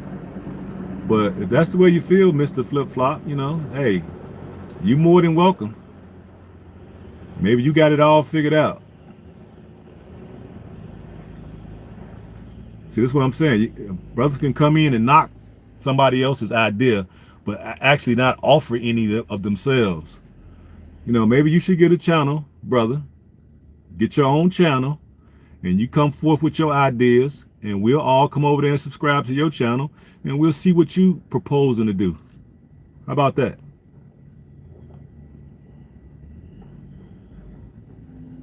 Yes, they do. I saw them in the Gambia, Kim.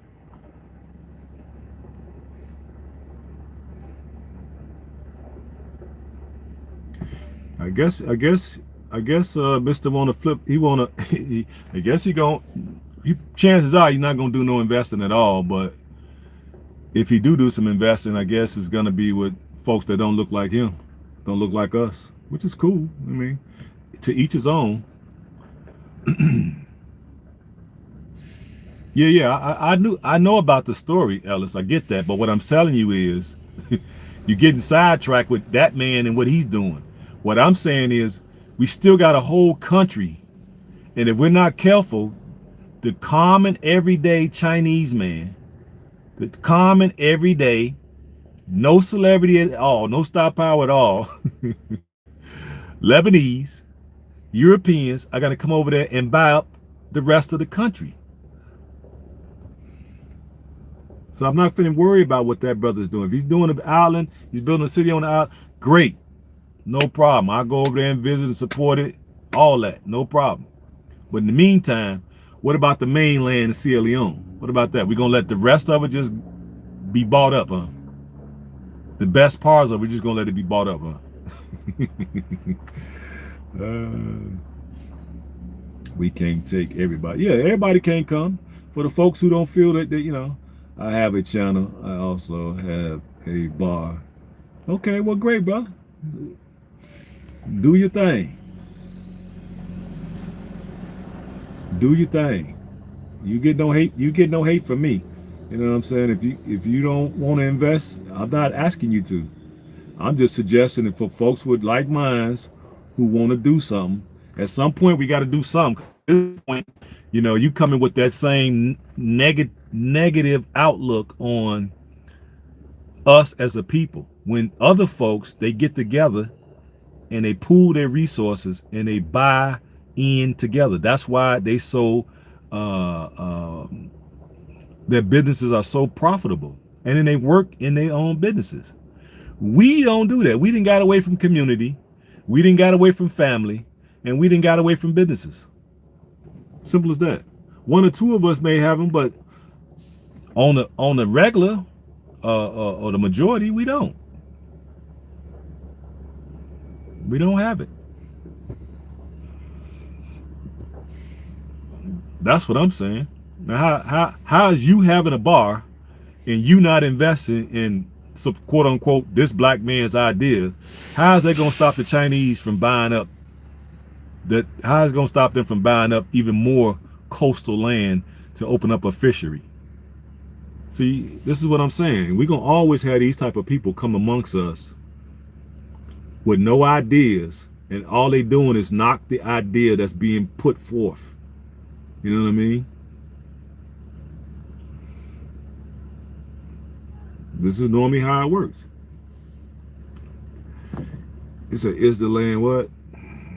Is the land final sale? I'm not sure yet, but more than likely, I can't see how it's gonna stop. What's gonna stop it? Unless, I mean, people are definitely pushing back on it, but $55 million opposed to folks that just running their mouth with no money. So I don't see how this gonna win. We don't need anybody, just a strong 300. Just can't carry everybody. Yeah, I'm not trying to carry everybody. Folks that ain't with it, they ain't with it. I ain't forcing nobody to do nothing.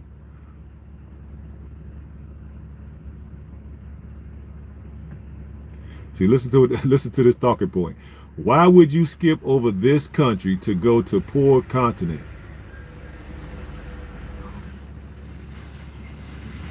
What you want you to reconsider everything. Well, see, apparently you must not be from here. That's why you said from that statement, it tells me that you're probably from somewhere on the continent. Am I wrong? And you probably think that this over here, these divided snakes, is the promised land. You don't understand the hell that black people had to go through in this country. And we don't get an apology. We ain't getting no reparations. And at every turn, we're being blocked on everything we're trying to do. We got to pay all these high taxes, and we don't really get a true say-so of where our money is going and how it's spent. They turn around, take our tax dollars, and then you turn around and implement laws to lock us up. So we want to get out of here. If you love this country and you love these type of countries so much, then stay here and get your money, bro. Nobody's stopping you. Some of us want to get up out of here. You know what I'm saying? Let us go, bro. You know what I'm saying? You stay here with your little bar and do well. Godspeed to you.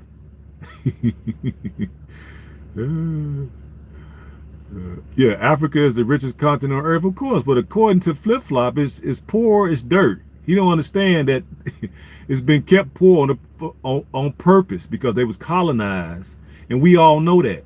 We know it's the richest resource continent on earth. We just got to get over there, and we're going to have to take some classes to figure out how to extract it out of the ground and process it and sell it on the open market for a fair market value. And I guarantee you it won't be a poor continent no more, Mr. Flip Flop. Unbelievable. Exactly, Kim. Africa is the rich. Yep. Say it again. Hey, fam, what up? What up? I see you. 55 million is cheap for such a prestige. That's true, Ellis. I agree with that. And your idea is the best to me because of citizenship. Exactly. Exactly. We got full privileges and rights as citizens, which gives us a say so. That's why I've been going hard in the paint for it. Part of the problem is he doesn't think he's black. Yeah, maybe that's what it is. No law to protect black people to this date. Exactly. Why are these people in our chat? I don't know why they come over here. I have no idea. I guess because, I got the Sierra Leone going on. I got, some of my South African stuff. And I guess they click on that because they see the title and they're not knowing that, what the situation is. And they really, truly don't know our background. And they don't know the hells that we had to go through in this country. I always say, when we were going through our hells here in this country, right?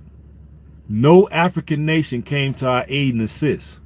We pretty much had to fight these people to a standstill. They did not exterminate us, and they were trying. So pardon me, bruh, if we want to get out of here. Apparently you don't understand what we went through, so you really don't need to be in this space. Maybe you should be somewhere where people don't mind being integrationists. That's what you need. You're probably better off being in a space like that. No disrespect to you. It's just that you're in the wrong space, man. That's all it is.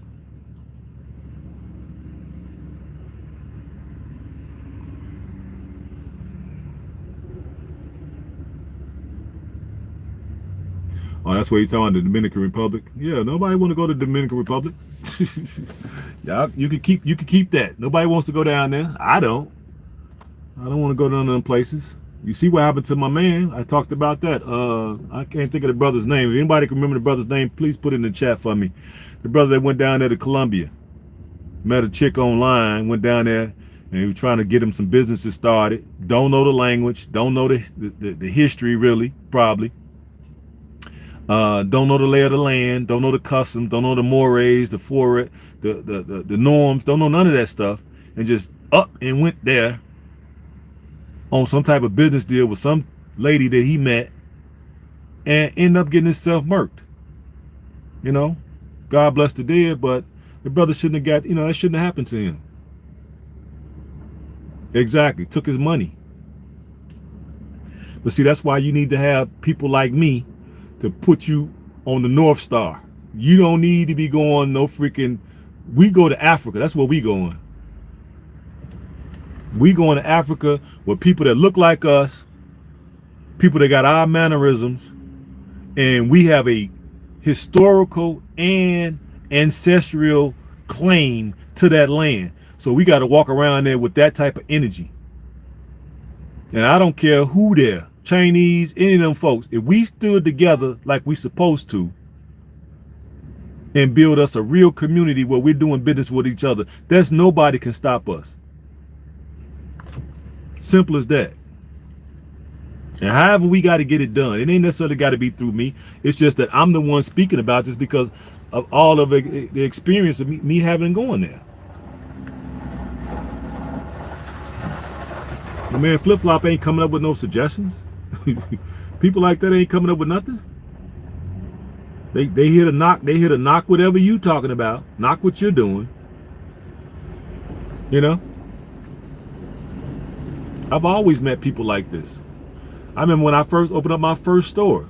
Oh, that store ain't gonna work right here. You ain't gonna make no money right here. That's what I was told.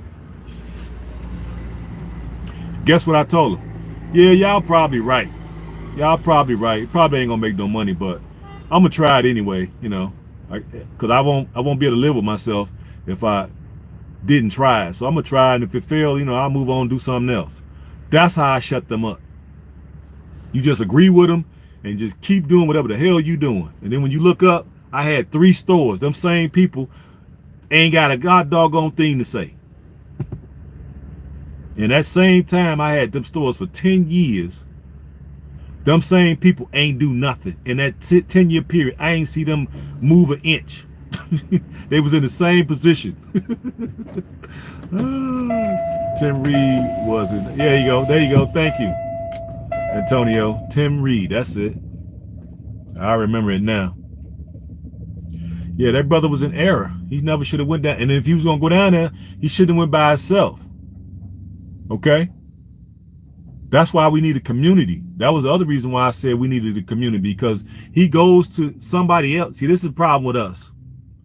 We be looking for acceptance from other people so bad that we're willing to go to somebody else's community and try to integrate into somebody else's community, as opposed to going somewhere and starting our very own community.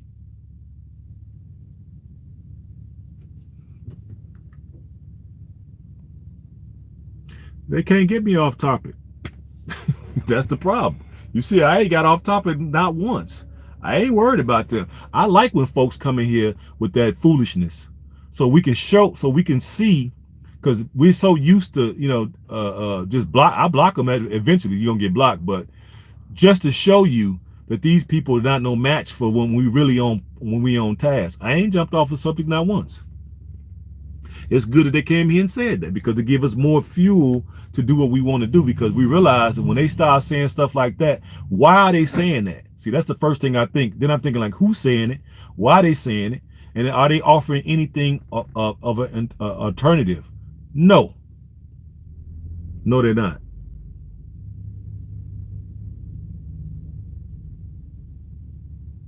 Yeah, that's true. That's true. I agree with that, Ellis.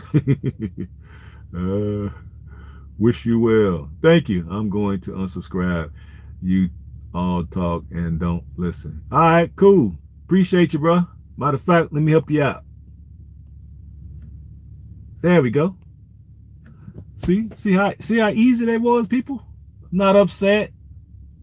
Wish the brother well. Maybe he know more than what I know. You know what I'm saying? But just by his energy, can you see his energy? Listen to his energy and listen to my energy. It's clear. See, this is how you could tell, guys, as we go along on this journey. This is how we're gonna be able to tell who's really for us and who's really against us, based off of the way they ask questions. The fact, the way he asked that question and the way he said what he said, or the way they make statements or ask questions, you can tell that these folks are not for the liberation. They're not. We're gonna meet a lot of people that look like us that ain't for us doing a damn thing. But anybody else doing something, oh, they all for it. Yes, sir, boss. You gonna put a casino right there? Yes, sir, boss. That's a good idea, boss. Oh, you gonna put a fishery right there? Yes, sir, boss. That's a good place to put a fishery. You think that's all you need, boss? Is 250 acres? You sure you don't need 350, boss? See, it helps us to see who's who. See, so we definitely want some trolls to come in every now and then, and it's good that I get a chance to address them so you can see who is who. So for folks who come in here and don't really understand what's going on and what am I talking about, you can tell by his energy and tell by my energy what's the real and what ain't real. His whole energy is off. You can tell he in the wrong space. You can tell he in the wrong space. The hell he thought. That's right, Natasha. All skin folks ain't kin folks, baby. Sure ain't. That's why I don't let the skin fool me. It's all about your energy. The things that's coming out of your mouth and your energy is gonna show me who you really are, because you're gonna tell on yourself. Your whole demeanor and your whole spirit is gonna snitch on you. It's gonna tell me you ain't for your people. You for yourself. See, you the type of person that the man can come to and pay him, you know what I'm saying, XYZ, give him a book deal, and he'll write us all out. and then live comfortably. Won't even matter. You meant to, and it's okay, but the skin color thing is there too. Yeah, I believe that. Exactly. I haven't been there. Some of my guys been, but I ain't never wanted to go, because they don't never want to go to Africa. So I'm like, I'm gonna go down to South America. What up, Africa? What's going down? I see you. What's the word? What's the word? What's the word? What's the word? Can you get a resident residency. Let's see, resident in Sierra Leone if your DNA is from another Africa. Yeah, I'll ask that, Ellis. I asked Aaliyah that, and he said it is a path to citizenship, but I really didn't. I didn't do a deep dive on that because, quite naturally, I got mine. So, I've already my mind has already stopped it because I got mine. But I realized a few other people have done their DNA and it came back to Guinea-Bissau and other places. Timothy Reed, okay, yeah, and but it is a path to citizenship there. I just got to figure out what it is. So I'm thinking when I go back in December, I'm gonna get in front of the minister of tourism, either the minister of tourism or the minister of immigration. When I get in front of them, because I met both of the brothers, so when I get in front of them, I'm gonna get clarification on what is the path, and then when we go down to the Department of Immigration, when I'm in there and I got all those people basically captive audience, I'll be able to go around to some of the management there and then see if they'll say a little few things on camera. If not, at least tell me what the answers are so I can pass them along to you all, because I realize a lot of folks are going to want to come and kind of be a part of what's going to be the new Sierra Leone. And we definitely want y'all to come. And then, like I said, you come with us, we get it set up, and then you come with us and build with us. And then what we would do is, in turn around and then petition those governments where your DNA came back to figure out why y'all don't have a clear path for the diaspora for citizenship. That's how we supposed to be working this thing. We ain't gonna leave you out there. We ain't gonna leave you on stuck. You know what I'm saying? We ain't gonna leave you on stuck, because my boy did his, and he came back as Guinea-Bissau. So he was kind of upset about that. I told him, no, hold your head up, man, and have pride in that. And then what we're gonna do is, since I never thought about going to that country, we're gonna go there. Yeah, we'll just go there. I ain't never been there, and so he's never been there, and he wants to come to Africa. So I'm like, you know what? Maybe I'll see about putting some things together. Maybe reach out to the people I know and see if they know anybody in Guinea-Bissau. If they do, and put us in touch with some real good tour operators, and then maybe we can hook up a tour to go there. Because you ain't the only one that came back to Guinea-Bissau. I think two of my other guys came back. Some of their DNA, they had basically a mixture.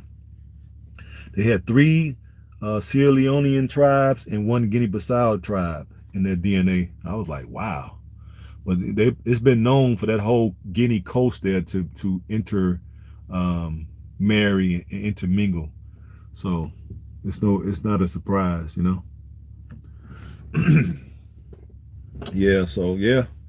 We cooking over here, guys. We're definitely getting some things ironed out, and we're starting to coalesce around certain ideas. And folks who not really on that, we're gonna be able to basically, they're gonna either, like he was just saying, I'm out, I'm unsubscribed. So basically, they take themselves out the paint, and then of course I'm more than willing to help them. Hello, have you had your? Of course. What, you ain't seen my videos, Karen? Are you kidding me? Go back and look through my catalog, sweetie. You tripping? Yeah, I've been had my name and ceremony. Ndapi Kaliki. That's my name. Ndapi Kaliki. Ndapi Kaliki. Ndapi Kaliki. And it means warrior or fighter of the ruling class. Of course I've had my name and ceremony. Don't disrespect. Don't come here disrespecting me like that. You out of pocket, Karen. Of course I got my name.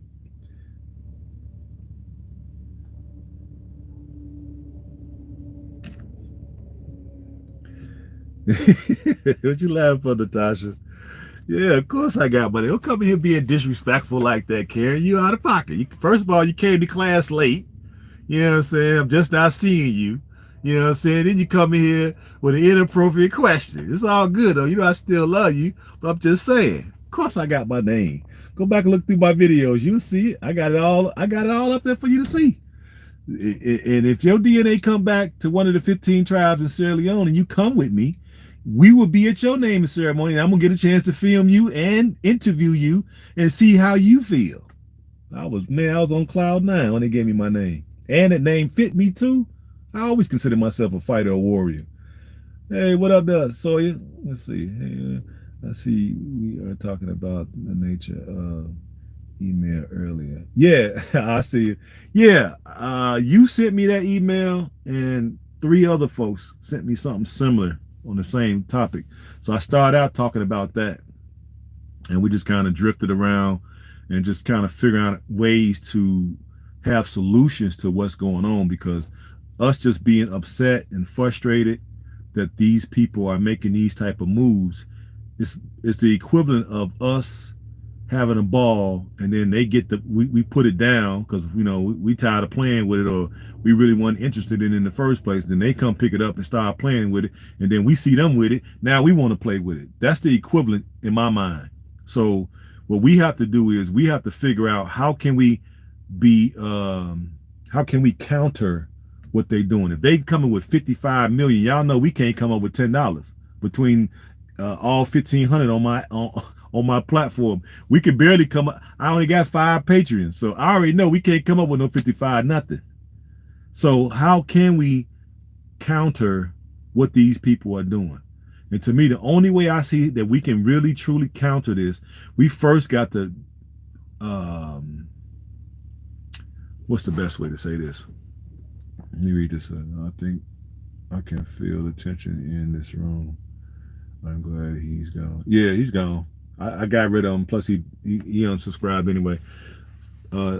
So the only way I see that we can counter these people, given the state of our mindset in the state of post slavery disorder, whatever it's called, traumatic disorder.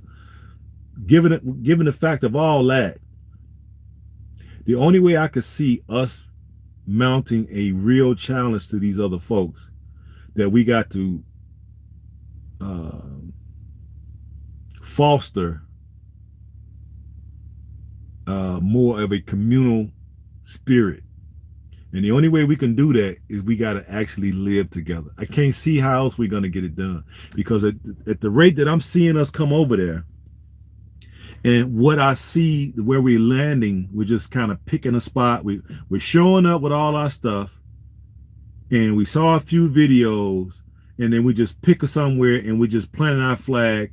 And that's not, and when we plant our flag at, is not nowhere in relationship as far as proximity to anybody else with a shared experience. So now you in one part of the country, I'm in another part of the country. I don't know you here, you don't know I'm here, and we don't even know each other. Matter of fact, we don't even know we in the country together. And then we might see each other somewhere here and there, and somebody might start talking about just happenstance, ask for something, you hear the English American accent, and you might, hey, where you from in the States? Oh, I'm from Chicago. Oh yeah, for real? I'm from Dallas. Then y'all might start chopping it up and might decide to try to foster a relationship.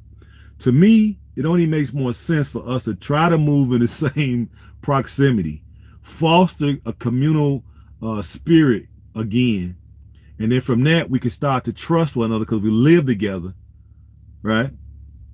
We're gonna see each other every day. We live together, and then from there we can start. Okay, let's start looking outward at the world. Now, what can we change? Let's pick an industry and just dominate it. Then once we dominate that one, let's pick another industry. Let's go dominate that. I can't see else how. Maybe I'm wrong. Like I said, I ain't the smartest guy in the world, so maybe I'm wrong. But from what I saw on my 7 trips to Africa, I really didn't see this. And I see we doing it in Ghana. And I could see us being able to do this in Ghana. So we're going to have 50 folks from the diaspora moving to the same subdivision. So I have more of a connection. I got more of a connection with the people there because of that. So now when I do go to Ghana, I'm willing to lend some free services for them. You know, a few sisters over there already building. So they're going to have their stuff up by the end of summer. So if I when I'm over there and they need me to do something, I'm there.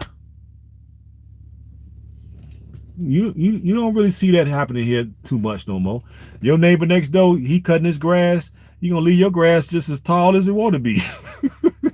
He shoveling his snow. He ain't finna shovel your snow. If anything, he gonna shovel some of his snow on your side. That's what's gonna happen over here. And then y'all gonna be in a fight. Y'all know I'm telling the truth. You know, we so anti-community over here. Shoot, we gotta foster that. We gotta change that. We gotta have actually a village mindset, a real village mindset. And then once we get that going, then I think we could look outward and start figuring out which areas we're gonna take over. To me, the number one business we should take over is food, because it's not a lot of variety of food there. Okay, but they have all the ingredients, so we could have all kind of varieties of food. So I think definitely we could bring food, because you know how we like to eat, and we can cook. You know what I'm saying? So we should definitely dominate food without a doubt. So that would be an easy industry to dominate, to me. Thank you there, sisterhood. Yeah, it's just the way I'm looking out at the world, and going and seeing the brothers and sisters in Tanzania. So I met with some of there that was moving there. And then I'm talking to them and then realize how far apart they are. Like, damn. And then when I go to the Gambia, the same thing. I go out to Bag, C4. From where I was staying to C4 was hella long. I fell asleep on our way out there. Now, the area behind that, I did like what Mr. Ricky said. He said some more people, I forgot what state they were from, were trying to buy on the opposite end of him.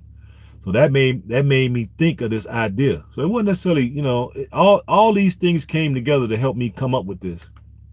Um, so to me, where he's at, everybody that's going to the Gambia should be going over there to buy land all around Bag. So Bag could be, that whole area could be spread out. And if all y'all was all you who've made your minds up that you're going to the Gambia no matter what, and you go there, I would suggest you try to go there and buy land either across from him, on the other side of him, in front of him, behind him, anywhere in that area where everybody could be close. So let's say I want to come over there and do some business. I could be able to get everybody together at Bag and we can meet. You see what I'm saying?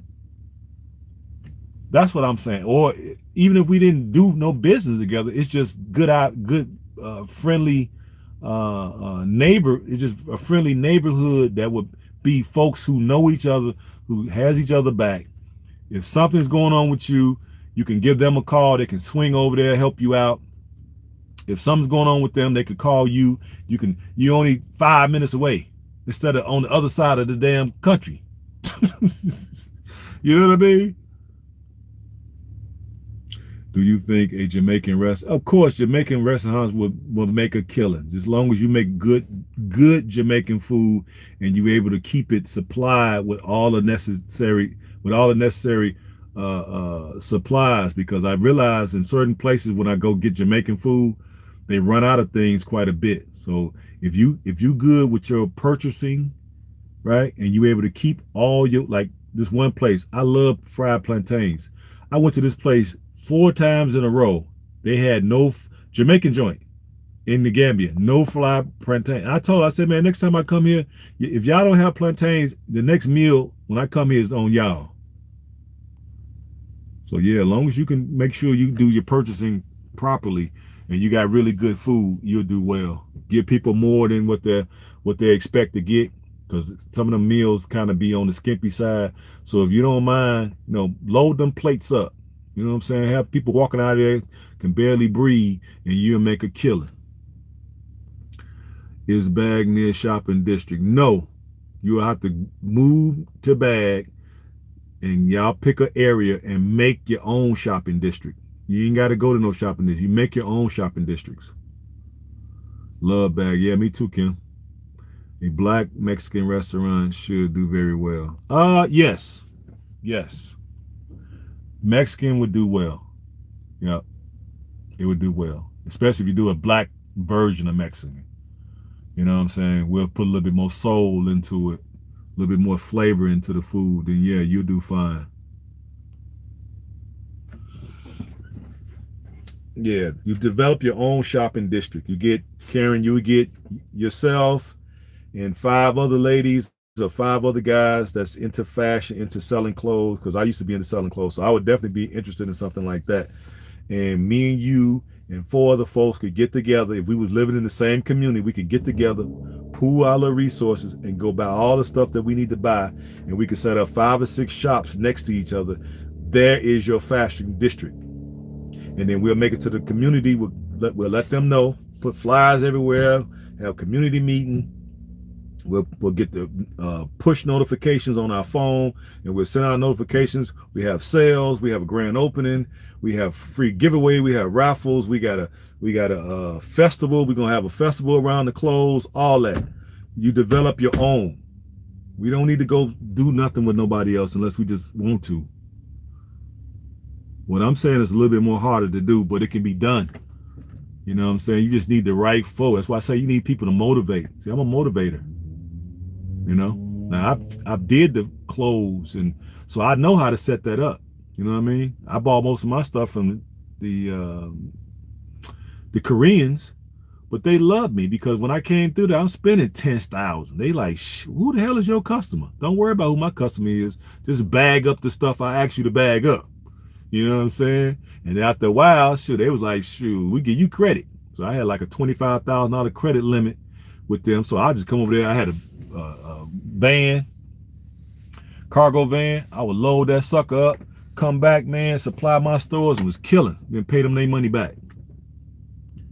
Creating our own community. Exactly. That's what I'm proposing. A lot of folks are against it because they realize the power of it. Just y'all hearing me explain this to y'all. Now y'all got to keep in mind that I'm a street dude.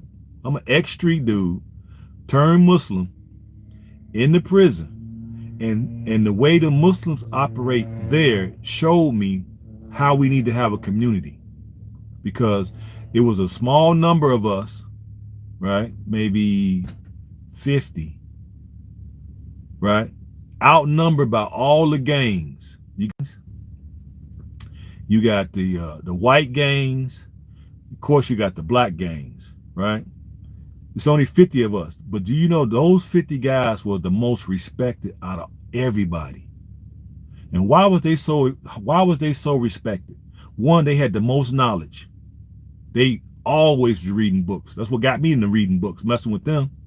Then, if you mess with one of them, you got to mess with all 49 of the other ones. And they don't care if it's 2,050.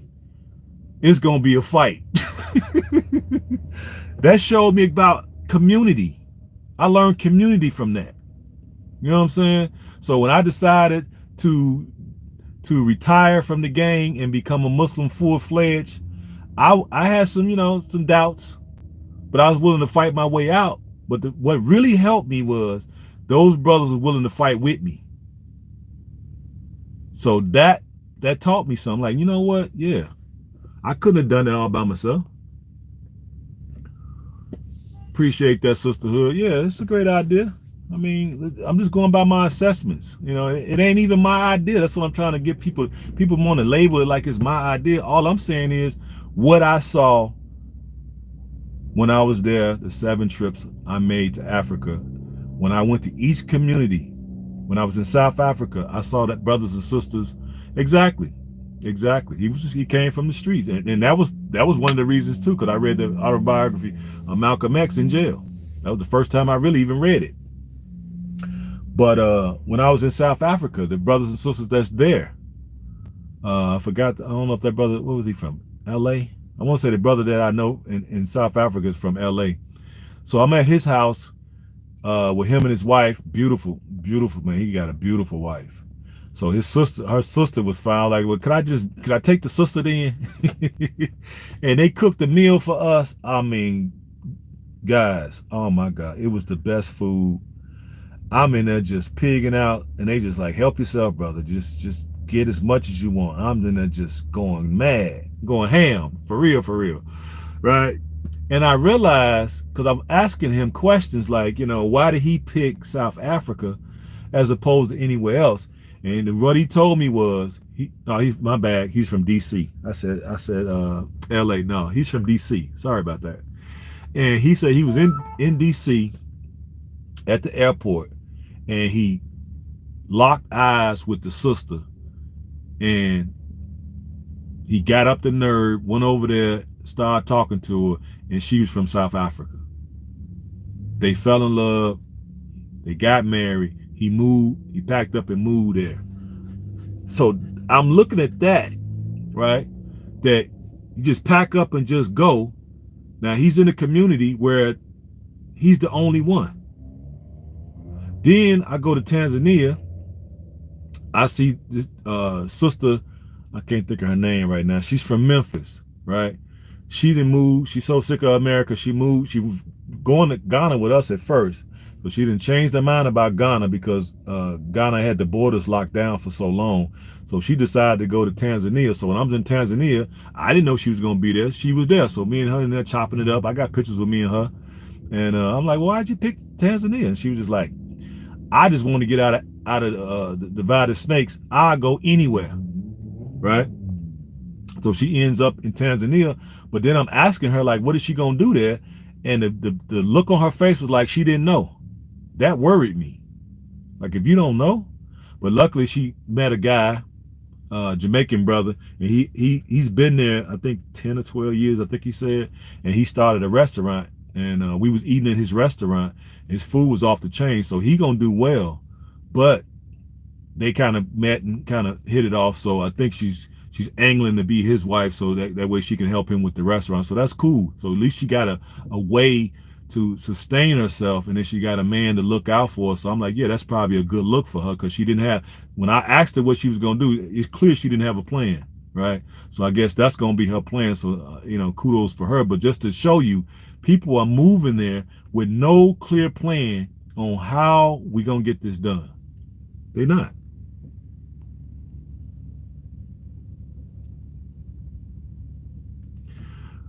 Well, I don't know about that. I mean, some people don't have a plan. Simple as that. They just want to get out of America. You know what I mean? They just want to get out of America. They may not have a plan, but they're good people, and they are people. And so if they don't have a plan, it's our job to give them a plan. If it ain't y'all job, it's my job. I take it on. I give them a plan. I'm good at planning.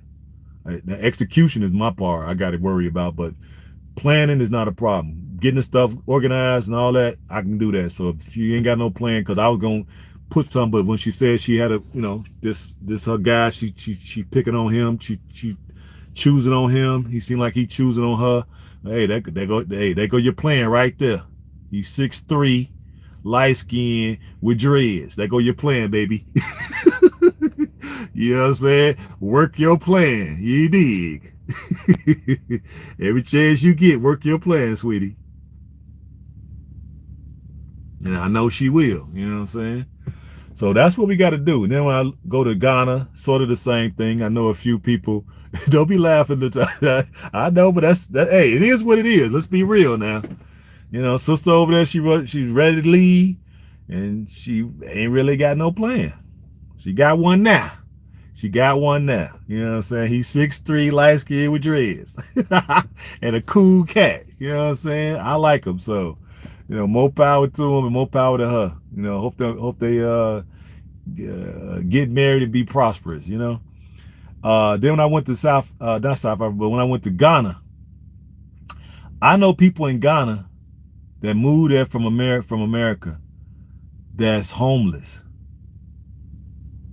I'm gonna let that sink in. I ain't gonna mention no names, but I know some folks that's over there that's homeless, that left here. They were so eager to leave here, but didn't really have a plan. And the plan they probably did have didn't really materialize like they thought. That's why I say, excuse me, if you think you need 100,000, I would say add 50 with that. You need 150,000. If you think you need 300, then you need 450. Add something with that because you're gonna need more than you think you're gonna need for the little miscellaneous stuff that you're gonna forget, that we're gonna forget about. You know what I mean? And then that could sustain you for a minute while you figure out, or while you try to build something. That's why if we had a community, we could build it a lot faster. When we going over here as individuals and trying to make stuff work, y'all will see. I don't think a lot of y'all are really cut out for this business the way y'all think. I don't think y'all, a lot of folks ain't really cut out for this because you finna be in for an uphill battle. If you think you finna go over here by yourself and just start making it crack, just gonna be popping, just money falling out the sky, people just running to you and giving you money. If that's what you think, boy, you in for a rude awakening. You gonna have to build it up from scratch because you have no clientele at all, period. You ain't got no marketing, you ain't got no advertising, right? You don't know what the people really like, what they don't like.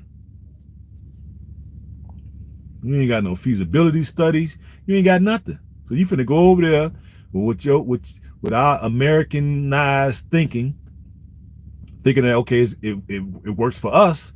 I'm gonna take this same thing that works for us and then take it over there. All right.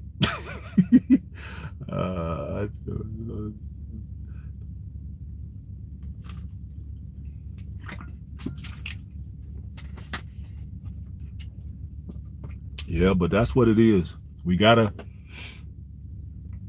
look at this thing a little bit more strategically than from what I've been seeing. So my man them that was over there in Ghana that was homeless, they finally, found something that was gonna work for them, and they doing okay now, but it was kind of tough there for a minute. You know what I mean? And I'm thinking like, well, I was gonna try to hook up with them and do some stuff, but I was just like, I don't know, because they really didn't have a clear idea of what they wanted to do. And then I gave them a good idea, but then they shot it down. See, that's why you got to be careful when you shoot people's ideas down. I gave them a way out, but they didn't really want to, apply it. I told them, I said, I tell y'all what, since you're not working and you really ain't got nothing that you're working toward over here, I got decent credit. I can go get another truck. I could pay for y'all to go to CDL school. Okay? And then y'all can work as a team. Team driving. Come over here. I can get on Amazon account. Y'all can run 24 hours a day because each person can drive basically 12 and a half, well, 10 and a half. Yeah, 10 and a half hours. So almost 24 hours a day for 1 year. And I told him, I said, I'll pay each one of y'all 100,000 for that year. So y'all have 200 between the two of y'all. Take that money. Pay taxes if you want to, but if you don't, you don't. Take that money and then go back over to Ghana after 1 year. Work with me 1 year. Take 200,000 back to Ghana. I'm sure y'all can get some stuff cracking with 200,000. Let Uncle Sam catch up with you when they catch up with you. And they told me no. So I was like, all right, cool. Peace in hair grease. Said they don't want to come back to the snakes. They'd rather be over there homeless. I'm like, hey, have at it then, fam. I holler back. I holler back.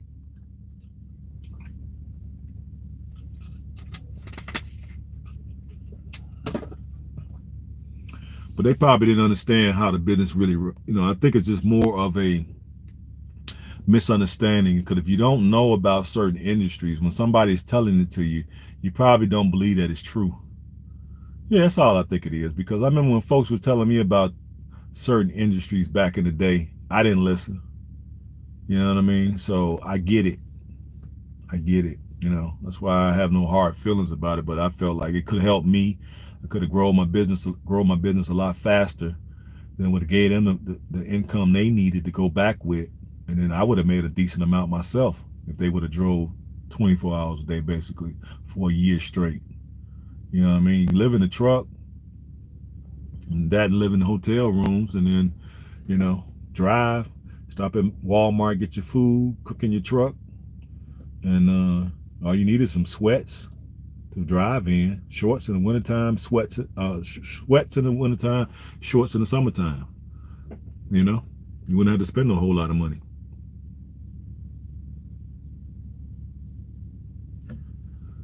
No, I thought about that too, Natasha, but they came back. They've been back since then, um, and then they went back. So they came back here for a little while. I don't know why they was here, but they came, and I think I saw them on Facebook. I think that's how I saw them, and they went back. So no, don't shout out to them. You know, I'm just saying. I was just trying to give them a way out. That's why I say, and I brought that up to say, you know, if our people don't have a plan, it's up to us to give them a plan. Yeah, it's up to us to give them a plan if they don't have one. You don't leave your people on stuck just because they just had a burning desire to get out of this place, and they just sick because some of these hoods, I ain't gonna say neighborhoods, some of these hoods, because ain't no neighbors there, will drive you to get out. Like me, I don't be wanting to go back to the hood I'm from. You know, I'm good. I'm good, but anything can happen. Bullets don't have no names on it, so my dumb luck. I'm driving through on some, hey, what up, everybody? And some people come by shooting, and I'm in the wrong place at the wrong time because I'm not there on the regular, so I don't know the politics like I used to. I don't know the street politics no more. So I don't know who into it, what they into it about, what they arguing about, what they fighting about. I'm just in the wrong place at the wrong time, catch a bullet in the noodle. Just my luck. And here I am trying to do some wonderful things. No, screw that. So I'm trying to avoid going there to that point. I slide through there and ride around a little bit, but all that hanging out and all that, no, absolutely not. Absolutely not. You lose your life in these places, and you just be a stain on the concrete. So it will. They're like, oh man, that's bad. What happened? Because I know this happened to somebody I know. Um, if y'all don't mind, let me indulge me, guys, so I can tell y'all this story. It was a brother, young guy, used to look up to me. He's always calling me Unc. What up, Unc? What up, Unc? He was tall. He's like 6'6" or something, 6'7", 6'8". I don't know how tall this boy was, but he was a young dude. He was coming to my store all the time. What up, Unc? What up, Unc? And I was like, man, what up? I'm gonna switch up his name. I don't want to say his name. Let's call him BJ. Okay. Uh, you make a lot of sense. I enjoy your show. Stay safe. Absolutely. Lots of repaying woman being in Gambia. How far is the back? It's far. Yeah, it's kind of far, I think. Jam Jelly. I'm trying to think of where that's at. I think yeah, it's far from there. Yeah, it is. Um, yeah. So he played basketball, and I used to always talk to him, right? And I'd be like, man, you ought to go pro. He's like, yeah, man, you got to come see me play sometime. So I'm like, yeah, one of these days, man, I'm gonna try to catch you playing, right? So he would come in my store, get some T-shirts, get some gum, a pop, and a tank top, stuff like that. And so I used to always tell him, man, yeah, I'm gonna come see you play. I'm gonna come see you play. I'm gonna come see you play. I think it comes back to family values. It starts from home. Yeah, but we have no real families anymore, so that's not really accurate. If you look at today's climate, we basically come from broken homes. Most of the homes are reared by single mothers. It's about 80%. It's just a true statement. So we basically come from broken homes. So all that family value stuff really don't count, because in order to have family values, you have to have both parents in the house in a loving relationship. Married in a loving relationship is the correct way. We don't necessarily have that, so you might have to try that again. Yeah, we don't. You got. It's nice to say that, but to look at the reality. What is the reality of today? Inner city areas where black folks live. We come from broken homes. That's the truth, and that's why we have these problems where we can't go places and work together, so we can unseed some of these other nations around the world, because we actually a lot better than them. But the reason why we can't is because we don't have family. We don't have family values. But back to what I was saying. BJ, I never did get a chance to see him play, and he went to college and he played junior college. All right, thank you, Kim, for sliding through. We'll be back tomorrow, talk about something good. Thank you for coming. We definitely appreciate your attendance. Um, so he went and played, was killing, came back for the summer, hanging out there with the guys, and not knowing what's going on, because he been down at the college playing ball, having fun, living his life, going to school, being a college student. Come back to the neighborhood with the dudes who ain't going nowhere, who ain't in college, who ain't, playing ball, then did something to somebody. He don't know what's going on. He's standing out there with them smoking the joint like a goofy. Some dude slid by there, shot in that crowd for somebody they was trying to shoot for whatever they did to whoever they did it to. The only person got hit was BJ. He the only one had something going for himself. Took a bullet in the noodle. Killed him instantly. Everybody else that was in that crowd, the dudes who ain't got nothing to live for, neither one of them got hit. Man, one of them, including the person that they was looking for. Only BJ got hit. You can time doing this. Well, we have to act really. Why good? Well, whatever. It is what it is. Okay. But what I'm saying is, the reason why I'm bringing it up is because he came from college and he didn't know what's going on. He's standing out there with them. So that's what I'm saying. When I come through the neighborhood, you're not going to see me standing around nowhere. I'm going to ride through and be out. Holler, wave from the window, holler at a few folks. I'm gone. I'm not finna be standing nowhere, because these things can happen. And he's prime example. Good kid, ain't in trouble, none of that stuff. And he's the one that get hit. Exactly. Young dude, prime of his life. Probably could have went to the pros. He probably would have been on the bench, but at least he would have made it. Yep. And he was a cool dude. You know what I'm saying? He used to date my niece. I used to tell my niece, yeah, get with him, because he like he going somewhere. And then that happened to him. People was messed up about it, but like I say, just a blood stain on the concrete now, because he gone, can't come back. And then the person who did it, nobody gonna tell, because we got a no snitching policy in Chicago. You better not get caught telling on nobody. They definitely gonna come pay you a visit.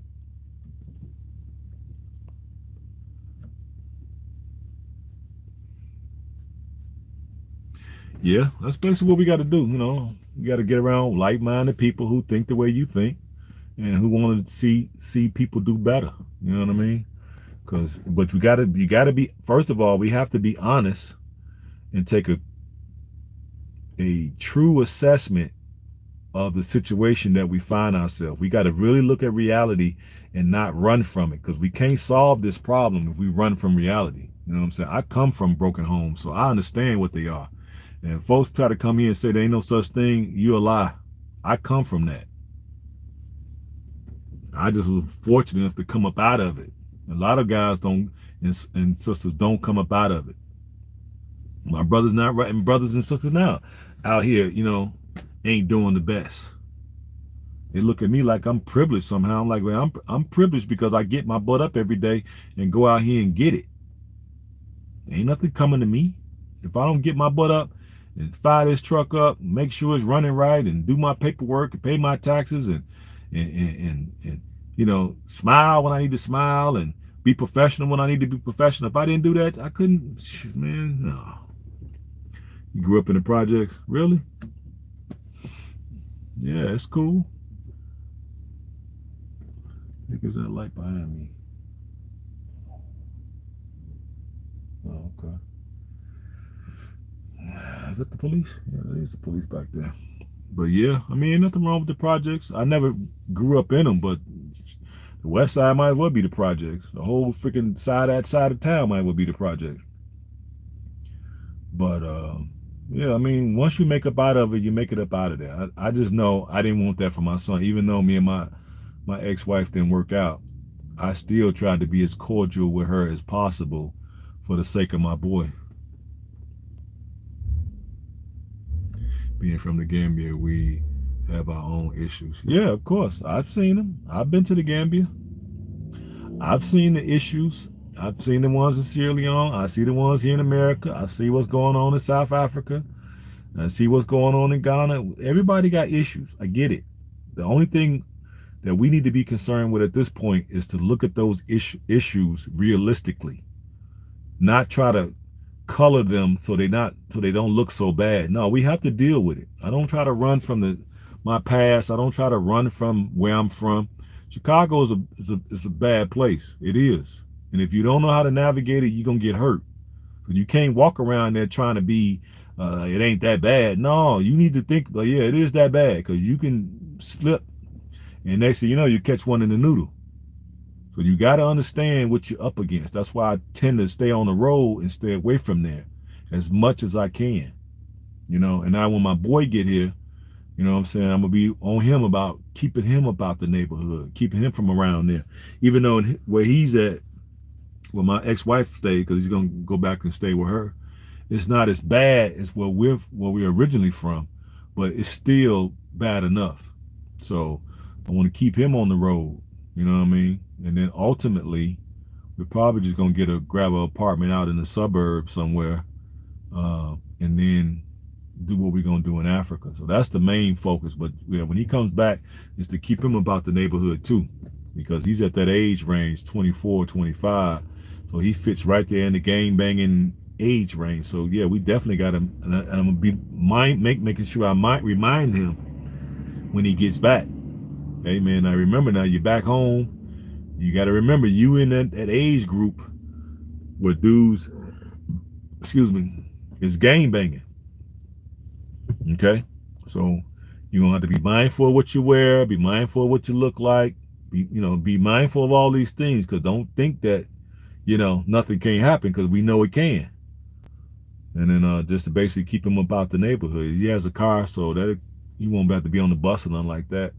And then we're gonna get him in the truck, and then I'm gonna be preaching to him to basically be on the road majority of the time, because the most money you're gonna make is being on the road. So I'm gonna be like, I know you want to make the most money possible, so you need to hit this road hard. You don't need to be around there for what? There's nothing waiting for you. Ain't nothing around there. You might as well be on the road making money.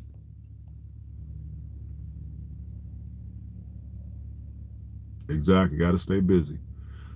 The problem in Africa is corruption and corrupt leaders. It's sad, bro. We appreciate our fellow clan people. Yeah, it's corruption everywhere. It ain't just Africa.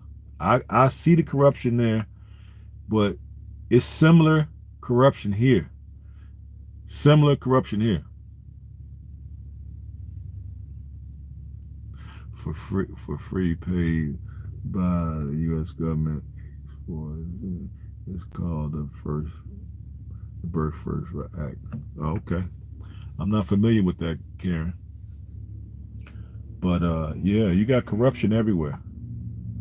You know, it's just as corrupt here, and it's just as insidious here because we pay tax dollars, right? And yet, when the race soldiers get behind us for a routine traffic stop, our heart be beating real fast because they may pull the trigger on us, and we are the ones who paying their salaries. Most of us are honest, hard-working taxpayers, but yet if they get behind us, our heart race because they may decide today is the day that they're gonna kill a person that don't look like them. I'm gonna be politically correct, and we pay a fair amount of the tax dollars, yet we have to worry about that. That's a real fear for us. Okay, so and ain't nobody gonna come to our rescue. We can't call over to Sierra Leone and tell President Bio to send some fighter jets over here and drop some planes on the White House because he killed one of our fellow Sierra Leoneans. That ain't what's gonna happen. You're just gonna be a blood stain on the concrete. So we got corruption everywhere. Ain't just in Africa. I'd rather deal with the corruption over there than the corruption over here. At least over there, you ain't got to worry about a routine traffic stop. You getting murked on a regular. When folks pay taxes, but we don't see our tax dollars in work. Same here. Our tax dollars go to fund the race soldiers that may gun us down. So is y'all tax dollars is not paying for the police to gun y'all down, right? Well, we don't see a lot of our tax dollars either. They're going to put military and all these other programs that don't even have nothing to do with us. Our schools are dilapidated. We got old books. You know what I'm saying? Paint peeling on the wall. Teachers don't really care. You know? Potholes everywhere. Rats, roaches, mice, stray dogs, stray cats, trash everywhere. Dilapidated buildings. Police, militarized police patrolling the streets with military style assault weapons, just like hunting people down. You know, you have basically no rights. You're being railroaded, and every time you go to court, you're being railroaded. You know what I'm saying? So there's corruption everywhere. When you own a house, you see it, bro. I don't know what you're talking about. You don't own a house here. Who told you that? Who told you own a house here? You talking to a real estate man. So what are you talking about? When you own a house, you see it broke. No, you don't. Who told you that? Who told you that? I went to school for real estate and got a real estate broker's license. You do not own your house. Who told you that? Who told you that? Who told you own it?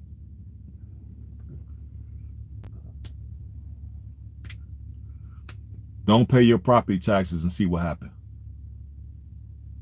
Don't pay your mortgage. Most people over here are not paying cash for houses, so you're getting it on a mortgage. Don't pay your mortgage. What does mortgage mean? Death. Okay? You pay for it for what? 30 years. So you basically pay for the house twice and a half. So they use basically usury to make you pay double for the house. So how do we really own it? You got to be careful who you talking to, man. I ain't just the average street dude. You got to be careful when you're talking to me. Yeah, exactly. Tax deed and tax lien. Don't pay your property taxes. Pay the mortgage off and don't pay your property taxes and see what happens.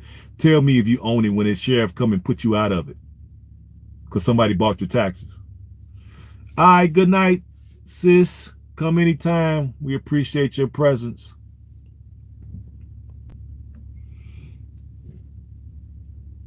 Yep. So you really don't own it. Yep. And you don't own the minimum rights either. You got to give up their minimum rights up under the house. That belongs to somebody else. So yeah, it seems like you own it, but you don't. Technically, don't pay them taxes and see what happens. It's gonna get sold, sold, and the sheriff will be coming and put you out of it. Supposed to be your house, huh? Okay, okay. Same thing on your car. You own your car too, right? Don't get a sticker on there. Don't put a plate on your car, and don't get a sticker. You tell me if you own your car. That's right, to the highest bidder, baby. But my man said, the person said you own it. You don't own it. You don't even own your cars over here. Okay? Don't put that plate on your car. And don't put a plate sticker or a window sticker on your car. And you tell me if you own it or not.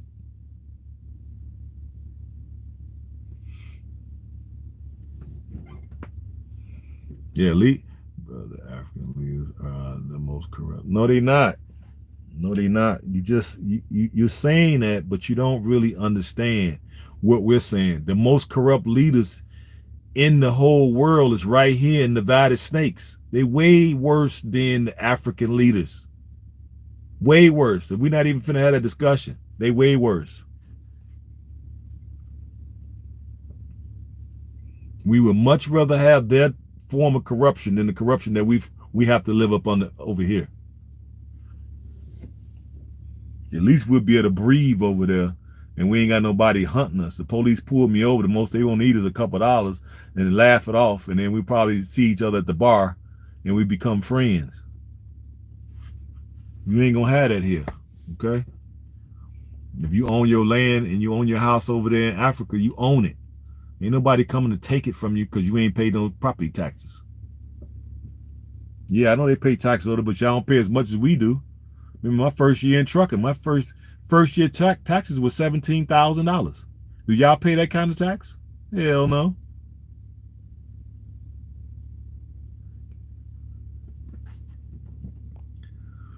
No, I think the Bag gonna testify to what I'm saying. The Bag family is from the same town as me. We're from the same neighborhood. We went to the same high school. I think they're gonna identify with what I'm saying. Shoot, I already know they gonna identify what I'm saying because we come from the same freaking area. You know what I'm saying? You must be new over here. That's what it is. You sound like you new. you don't quite know what you're talking about. You don't know where our taxes dollars going. We don't know where they going in America. So what's the point? We don't know where they going over here. They say they going here, they going there, but we don't see it, so we don't know where they going.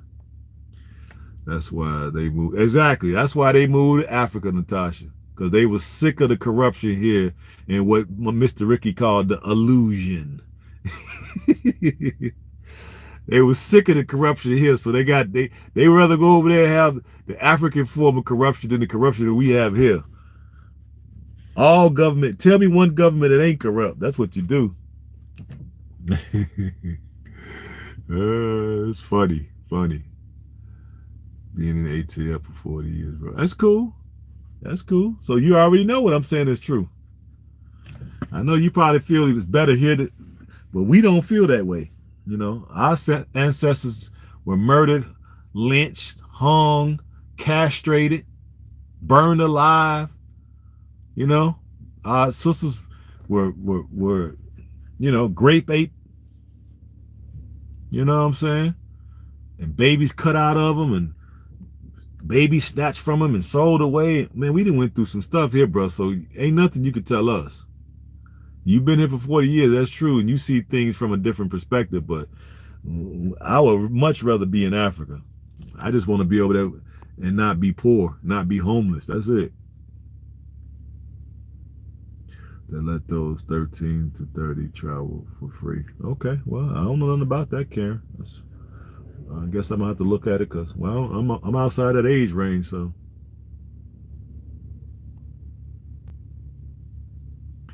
Yeah, I hear you, but like I said, we don't have family values here. I don't know why you can look at the television and see there's no family values. I know you know that, right? Africa is really therapeutic indeed, despite all the corruption. Exactly, Empress. I agree with you 100%. I would, I actually will welcome that type of corruption, to be honest with you, because I know if we get our paper right, anything we want to get done, all we got to do is grease the right hands and it's done. I love that type of corruption. You know what you talking about? You ain't gonna spin me from that. I love that type of corruption. We better get whatever we trying to get past implemented without a problem. All we need is a little palm oil to grease the skids so we can get it done. And that's what I'm about, getting it done. Absolutely. Yep. Sure is. Okay, guys, I think it's about that time. If y'all feel, if you're so inclined, you feel you got some good value out of our discussion tonight, if you don't mind, you can go to the Cash App and pledge something. It's $ RAKINKHALIQ. Again, that's $RAKINKHALIQ. Or you can go to the Patreon, and that's patreon.com/GoHam Lifestyle. Right? And if you want to chop it up on the email, is gohamtrucking@gmail. Right? Um, I did get an email from a lady earlier from the ATL. If she's in here, shout out to her. Said she got a couple sons that's looking to get into the CDL program. So hopefully me and her can hook up and get them boys out here so they can make them some real bread and be part of the solution, right? Don't let them fool. Most African leaders are trying to enrich themselves, bro. So am I. So we in the same category. I'm trying to enrich myself too. So are the ones over here, right? That's why they fight to get in these positions, because they want to enrich themselves and enrich their constituencies and all that. I sent you a email. You did when, Natasha? What was you talking about? Apparently I missed it. Or did you just send it?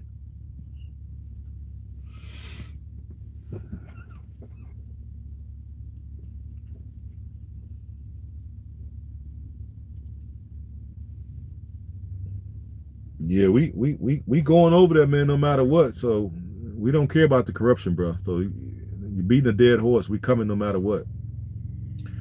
We would much rather have that therapeutic corruption instead of this in-your-face corruption that we going through over here. We would much rather have the African form of corruption, no doubt. So we're bent on that.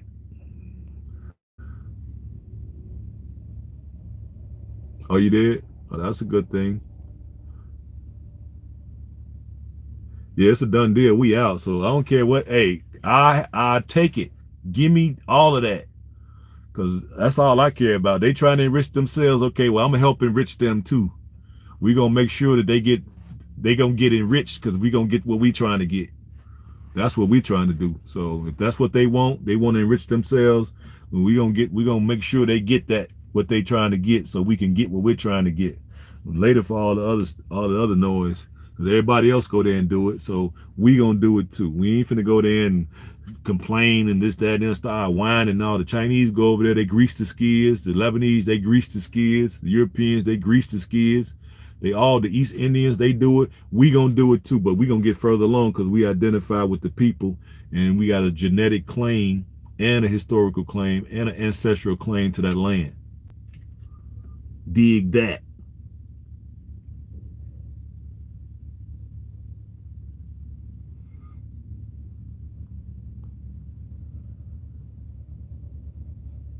All right, Natasha, I'm gonna look up your the email at the end. Yeah, I'm gonna try to get those brothers on board.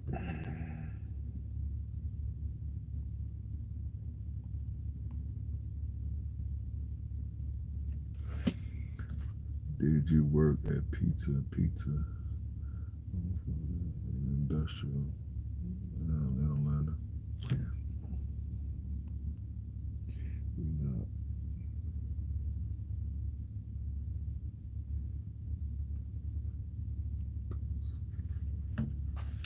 Yeah, well, we appreciate you coming, man. But like I said, we're on our way, Jack.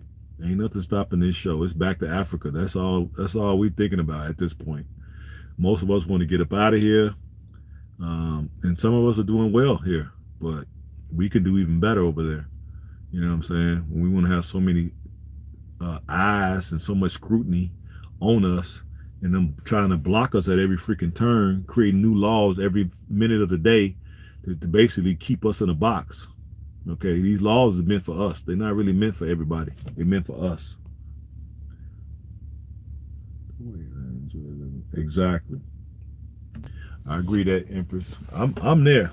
And I know a lot of y'all feel the same way. So we going over there no matter what. We ain't trying to hear nothing. I'll take the corruption. I know what I'm getting myself into. They trying to enrich themselves. Great. So am I. But we're on the same accord with that. You know what I'm saying? Shoot. Exactly.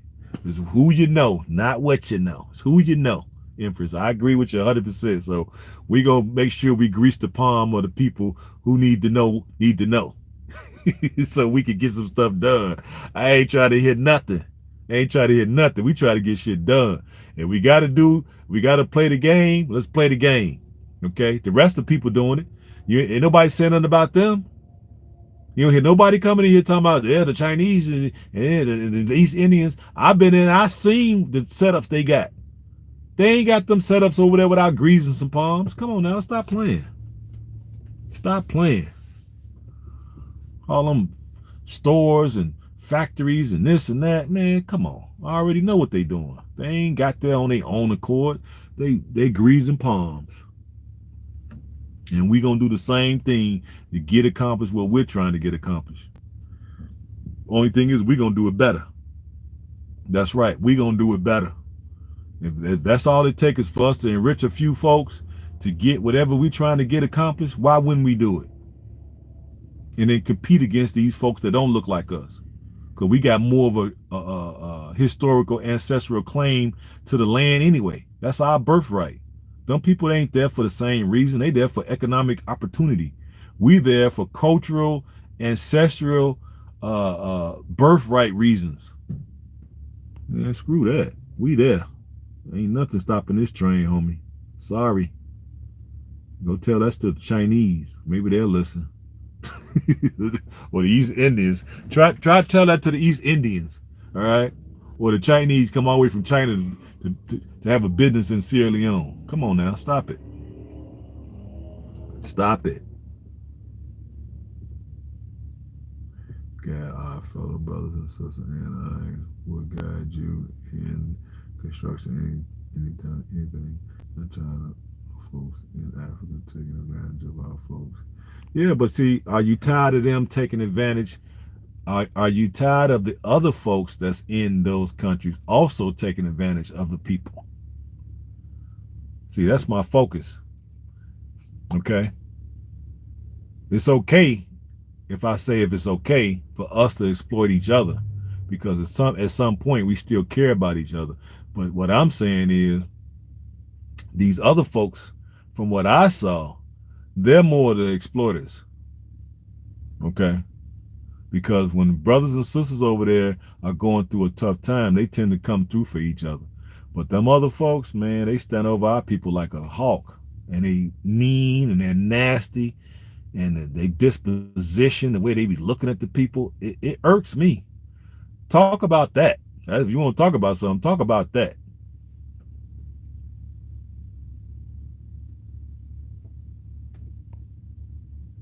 Exactly. We coming to make it better anyway. You know what I'm saying? But we gotta enrich ourselves in order to do it, because money talks, BS walks. We already know that. So we got to go over there and establish our money. Any money we do take from over here, we got to go over there and build on that capital. Because we need to be over there and be movers and shakers. We can get anything done then. What do you know about 55 minutes? Here you come late to the party. You're late to the party. That's what we started off talking about 2 hours ago. Go back and look at the replay. That's what I tell you for that. That's what we talked about already. We started out talking about that. That's where we at. You see what I'm saying, Natasha? You came to class late. You came to class late. We started out talking about that. You go back to the replay. We talked about a whole hour. The first hour is all about that $55 million. What I would say to you is, how about, since you here, let me just play devil advocate.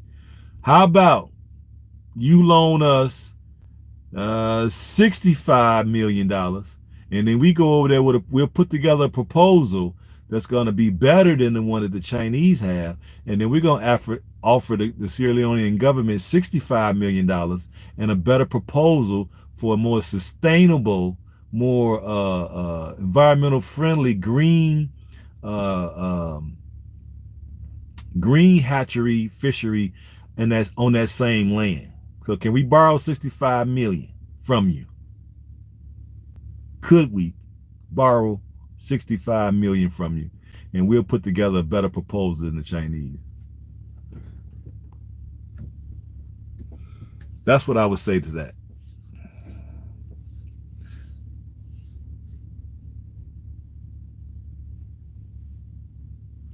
Because just whining about it's not going to change anything. You know, we tend to do more talking than we do put the money where our mouth is. Because what can we do about it? Nothing. We ain't finna come up with 55 pennies to do nothing with. So we dead. Dead in the water on that. It's dead on arrival. So us talking about it really just to just kind of get our frustrations out so we can figure out what can we do about these things. We got to start heading these people off at the path. We see what they move. We see their movements because they're showing us. So before they buy up all the coastline, we need to go over there and buy it up first. How about that? So we need 65 million. Can you help a brother out? We have to embrace the good, the bad, the ugly in order to navigate our way through. Exactly. I'm all for it. I embrace the good, the bad, the ugly right here in these divided snakes all this time. So over there, the good, the bad, and the ugly is nothing compared to over here to me. The only thing I like about over here, I'm able to make this kind of money. If it wasn't for that, it wasn't for this, I'd go over there and be homeless. I'd be better off homeless. Because I'm a hustler, so I would figure out something.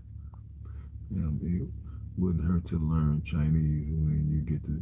Man, you crazy. I ain't learning no damn Chinese. You got to be tripping, Carrie. You see, you must have smoked a joint at fifth period lunch. You must have smoked a joint at fifth period lunch. You come in here talking crazy. You know what I mean? You must have had too many cups of wine or something, because ain't no way in the world I'm finna go to Sierra Leone and learn no damn Chinese. I'm finna try to learn. I might try to learn some Creole, some Mende, and then I go over to Ghana. I'm gonna have to learn some Tree. You got to be kidding me. She got to be a comedian. You crazy? She must have went fifth period lunch and smoked a joint. That's what happened. She smoked some reefer. You know what I'm saying? Then she come back to class high as a kite, talking crazy. She come over here talking crazy. Learn Chinese. Are you kidding me? Man, please. You got to be kidding me. Yeah, bad enough I gotta learn Creole. In Mende, I gotta learn 3 freaking languages already. And now you finna try to put in Mandarin? Are you crazy? No, what we gonna do is try our best to get the Chinese out the paint. You dig what I'm saying? We gonna go over there and set up some systems that's gonna rival what they're doing, and they're gonna go out of business, and then they're gonna leave the country, and we ain't gonna have to worry about speaking no freaking Chinese. That's what we gonna do. Shoot, you crazy? Carrie, you was doing all right. You slipping. You slipping over here. You gotta be crazy. Oh my God, no. Are you serious? No.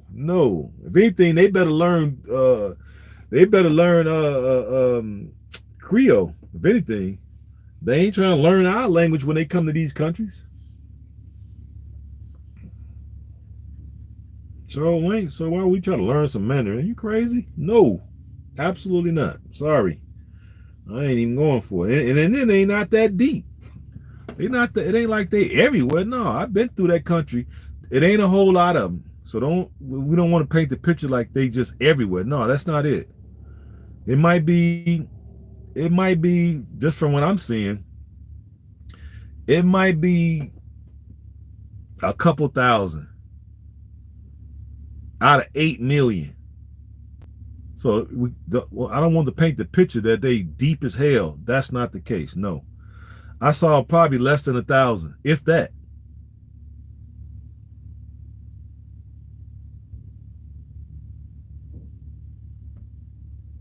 All right, yeah, I'm gonna be going back to the Gambia to visit with the Bag family. Thank you for clarify that. Clarify what? What part? The part about the Chinese speaking the Chinese language? Is that what you're talking about? I guess that's what you're talking about, right? Sweet Berry. Yeah, I don't have no problem. Hey, this is like what my boy Floyd Mayweather say. This is light work for me. Y'all don't know, boy. I've been in the dungeons. I used to have 10 dudes throwing stuff at me, all in they 40s, 50s, and 60s when I was 17. So this is light work for me, y'all. I hope y'all know that. I had this. I mean, we used to be in some ciphers, boy, chopping it up, and I used to be so frustrated sometimes. My head used to be on fire. I used to have migraines. These guys used to give me migraines. We used to talk about this stuff so much. And that's all we did. And then when I got out and went to Southern Illinois University, I got on the you said the part about how, oh, that's what I thought you were saying. Yeah, I figured that's which one you was talking about. Then when I went out and went to Southern Illinois University, straight from penitentiary to the university. Who does that? Nobody. Nobody but your boy. You know what I'm saying? Get to the school, and what they try to get me to try to pledge to the fraternities. Of course, I wasn't going. You know, it was the Kappas. One of my men was a Kappa. One was an Alpha, and the other was a Iota. And I'm like, what? Nah. Even back then, I'm like, Black Greek. It don't even go together. No disrespect to anybody, but it don't go together. No. Now, if we come up with our own organization, okay, cool. I'm all for that. I'm all for this establishing our own, whatever we trying to do. I'm trying to establish our own. I ain't trying to join this other stuff. So I told him no. But but when I got there, it was just funny how you could go from one extreme and just throw me into this other extreme. I mean, so what I did was, since I didn't want to join none of the fraternities or whatever, I decided to join the interfaith club. I don't know if y'all know what let me, before I say anything, anybody know what the interfaith club is? Show y'all why I got these skills from. See if anybody know. Anybody know what the interfaith club? That's nice to know that these Chinese are not too many in Sierra Leone. Let's hope it stays. It's gonna stay that way if we go over there and force them to leave. How about we force the ones that's there to leave because we go over there and compete against them economically, right? And then their businesses dry up, and then they can't make no money. Then they decide to leave, and then when they leave, the other ones that's over there, they're gonna tell them there's no need to go to Sierra Leone because the people only shop with themselves and they won't shop with us. So there's no need for y'all to pack all y'all stuff up and move to Sierra Leone because you're gonna go broke too and have to come right back. How about we do that? Y'all don't hear me. But back to my question. Anybody know the interfaith club? Natasha says no. Anybody else want to take a try? Anybody else? Going once. Going twice. Going 3 times. Okay. Okay. It is a club where you have different religious faith all in the same club. So we had Muslims, Christians, various different denominations of Christians. We had the Church of Latter-day Saints. We had the Baptists. We had the Methodists. We had the Episcopalians. We had the Lutherans. We had the Jews. We had sheiks or whatever. We had some of every group that we could think of in that club. So we had black, white, Hispanic. We had Catholic in there. We had Asians. We had Middle Easterns, and we had the people down there in, like, I guess India or whatever.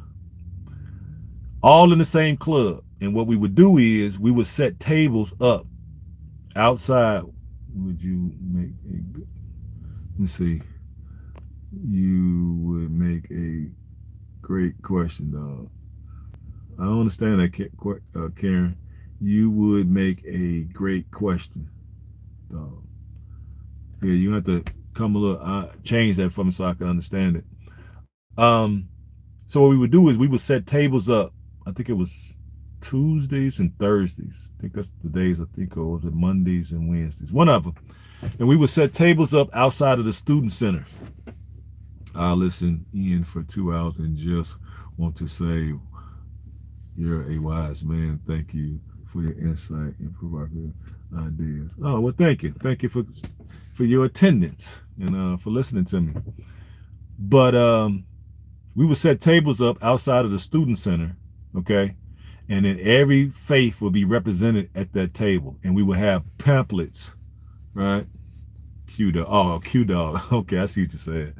Yeah, the Qs approached me too, but I was like, nah, I couldn't see it. I can't see. Black Greeks don't even make sense to me. But anyway, no disrespect to nobody.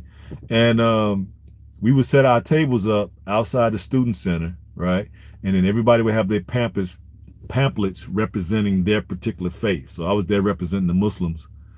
And we would have debates that you all would not.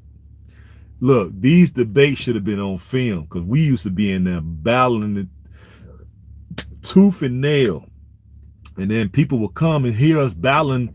We will forget that we were supposed to be passing pamphlets out to the students to try to get them to, start looking into more religious, background of religious tolerance or whatever. No, we didn't really. I don't think it was no. It was probably atheist groups there, but they wouldn't sit at the table with us. They can't hold a candle to us. And so we would be battling back and forth, and just, I mean, man, I used to be in there crushing them. And then the people would walk by, and we would forget to be handing out the brochures and pamphlets and talking about our particular faith or whatever. And people would come by, and they would just stand there for literally hours, just as us at the table in the group would be going back and forth, making point after point after point. And people were like, man, by the end of my day of being out there, all my pamphlets would be gone. And then people would like want my number. Man, can I call you, man? Because I ain't never heard nobody speak like this, or you come from your perspective and this, that, and the other. And they don't know. I was coming from like jailhouse and having to go at it with the Hebrew Israelites, the Moorish Americans, the 5%ers, the Sunni Muslims. You know what I'm saying? The Christian brothers.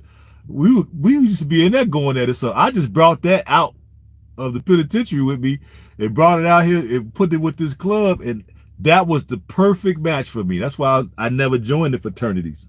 I stayed in that club the 3 years that I was there, and I loved every minute of it. Man, I met so many people. Everybody knew. That's where everybody knew me from. They knew me from that.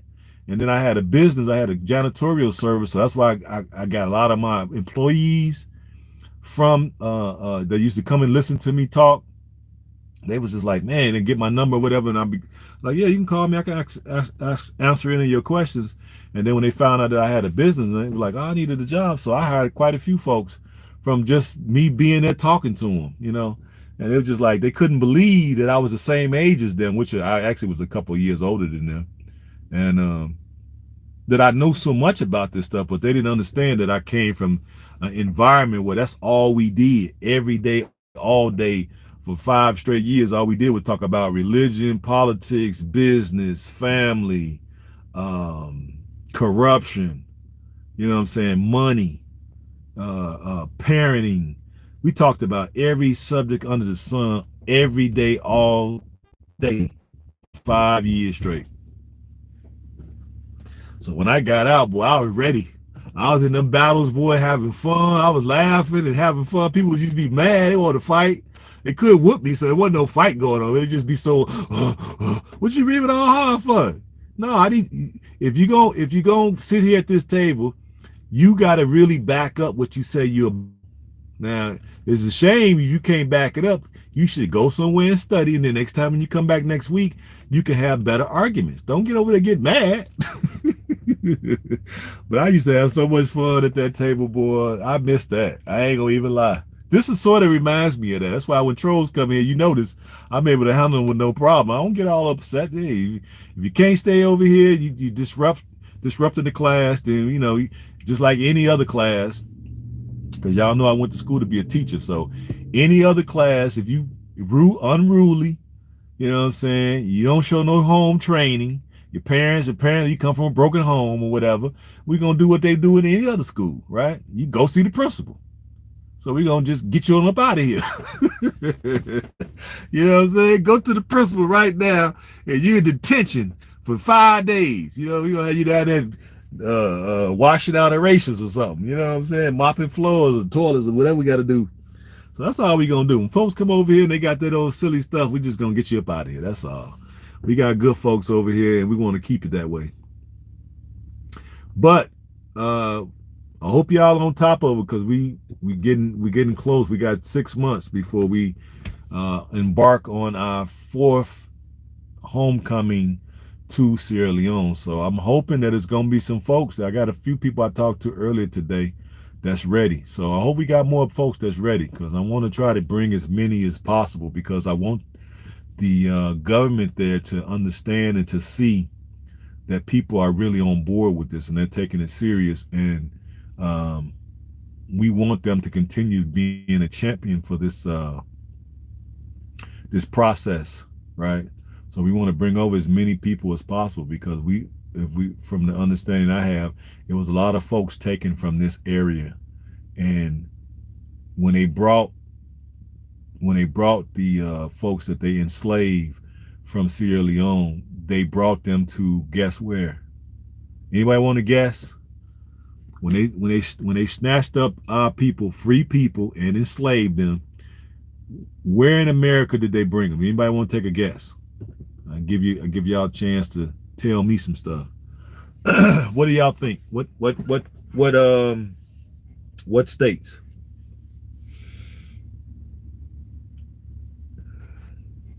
Come on, I know we got some smart people in the class. Who we got? Don't try to look it up either. Come on, we need some answers fast. Any ideas? Which states that they brought us to when they brought our ancestors from Sierra Leone? Any ideas? This should be an easy one. Where y'all at? Where are my Sierra Leonean folks at? I know y'all know this, but ain't no answers forthcoming, so apparently we don't know. Okay, Natasha says South Carolina. Anybody else? Anybody else?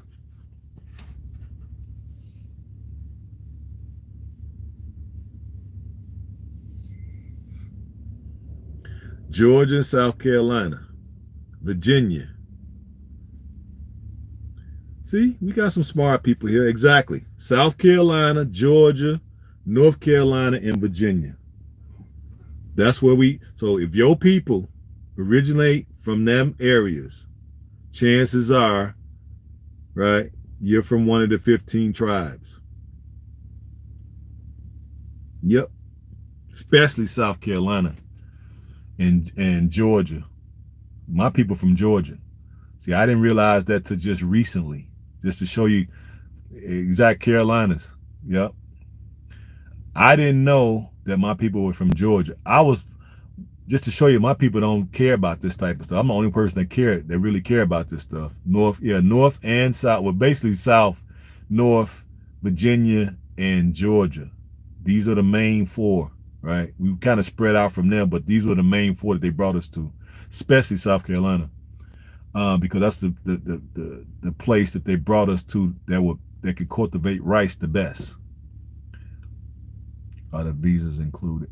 Exact. Well, you're gonna pay for your visa, so yeah, it's gonna be included in the price. We're putting the visa price in the overall price of the trip. So it's the trip, everything, the plane, the food, the cultural places, the excursions, the one-way visa, the COVID testing, the 2 tests you need, the application for your passport, all that stuff is gonna be into one price. So the only thing you're gonna have to bring with you is just your spending money. So we're still working on that price to get everything included. I should find out tomorrow so I can pass it on to you all. So I'll do a show tomorrow letting y'all know exactly what that's gonna end up being. But yeah, they brought us to these places. So I was saying I didn't know my people were from Georgia because I'm thinking we was from Mississippi. Now, just to show you, I'm the only person in the family that care about this stuff. So I'm talking to my mama one day, and I'm like, "Yeah, mama, why we don't know none of the people from Mississippi?" And she was like, "Why you keep talking about Mississippi?" I was like, ain't that where we came from?" She was like, "No, boy, we came from Georgia." I'm like, "Georgia?" Then all of a sudden, when we started to do this DNA stuff, and then I started reading about the history and where they brought us to, now it all started to make sense. I did not know until just a few years ago that we were from Georgia. Show you how crazy it is. 50-something years old, I'm just not finding it out. You know what I'm saying? Macon, Georgia is where my grandma was from. So that is our connection to Sierra Leone. So we want to take as many people back as humanly possible to get their citizenship and possibly to repatriate to that country so we can have a new renaissance, a new Sierra Leone. Right? That's what we're looking to do. That's what I'm looking to do. That's why I'm throwing my hat in the ring, because I could easily just say, you know what, I'm doing okay. My son coming back, he on board with the Pan-African movement. He's gonna help me with the trucking business. Us together, that's my best friend and my son. So we gonna get together and we gonna team up and go do some stuff over there, just me and him. So I could be content with that, but no, we gotta be for the people. We gotta do better. Simple as that. At least I gotta try. You know what I mean? And we'll see how far we get with it. But we got some smart people here. Y'all was kind of nervous there. Y'all took a minute, but y'all came on with it. Natasha, South Carolina, correct. You know what I'm saying? Daly. Miss Daly said Georgia, South Carolina, correct. Both of them. Virginia was correct. And North Carolina was correct. And Virginia, yeah. So everybody did pretty good. Y'all all right, huh? Y'all got some good grades. What the fuck is that? Oh, okay, y'all got some good minds out there. Great. Y'all done did y'all history. So hopefully everybody doing their DNA tests and getting your money ready and you know, I'm talking to Ty today about the background stuff. He said he has to get cleared from somebody in the government over there. So he's working on getting the clearance now. So hopefully he gets that wrapped up in the next week so we can get the background checks done. And then we're going to be ready to go in 6 months. He said, Natasha, my mom's side is from North Carolina and my dad's side is from Florida. Okay. So my mom's side is from North Carolina. My mom's side is from Georgia and my father's side is from Kentucky. So I'm waiting to see what my father's side gonna come back as being. We're gonna see. When I get the results back, I'm gonna reveal them here live on air so y'all can see my reaction. So I'm gonna try to hold it and let y'all see how I react to. And then we're gonna take a poll before I open them up, and we're gonna say which y'all think it is. Give us 3 choices. But okay, people, I'm gonna get up out of here. So if anybody's inclined, they want to pledge something, y'all know the Cash App. It's $RAKIN KHALIQ, or you can go to Patreon. That's patreon.com/GoHam Lifestyle. Watch it come back, Nigeria. It might. I'm saying that's one of my choices. I said Nigerian, Cameroonian, or Ghanaian. It's one of them 3. So we'll see. I'm hoping it's either Nigeria or Ghana. Man, if it's Ghana, it's gonna be a wrap. If it's Ghana, it's a wrap. But I already got my land there. I'm already building the community there. Yeah, that'll be a wrap. But if it's not, and if it's Nigeria, that would also be really well. You know what I mean? Because I rock with my Nigerian folks well too. So that'd be definitely good. What is wrong with this lady? She must be homeless or something. I don't know what's her problem. I don't know if y'all can see her getting out of her car. She been here all day since I pulled up. So she must be homeless or something. Why would she be in this parking lot for at least, well, we've been here 3 hours? She's been here for at least 3 hours. Hope she finds somewhere to go. All right, people. Y'all know I love y'all. And we're going to say a good night. She trying to see who wants to party. Or hey, she can keep on seeing. She can keep on seeing. All right, peace and black power. See y'all tomorrow.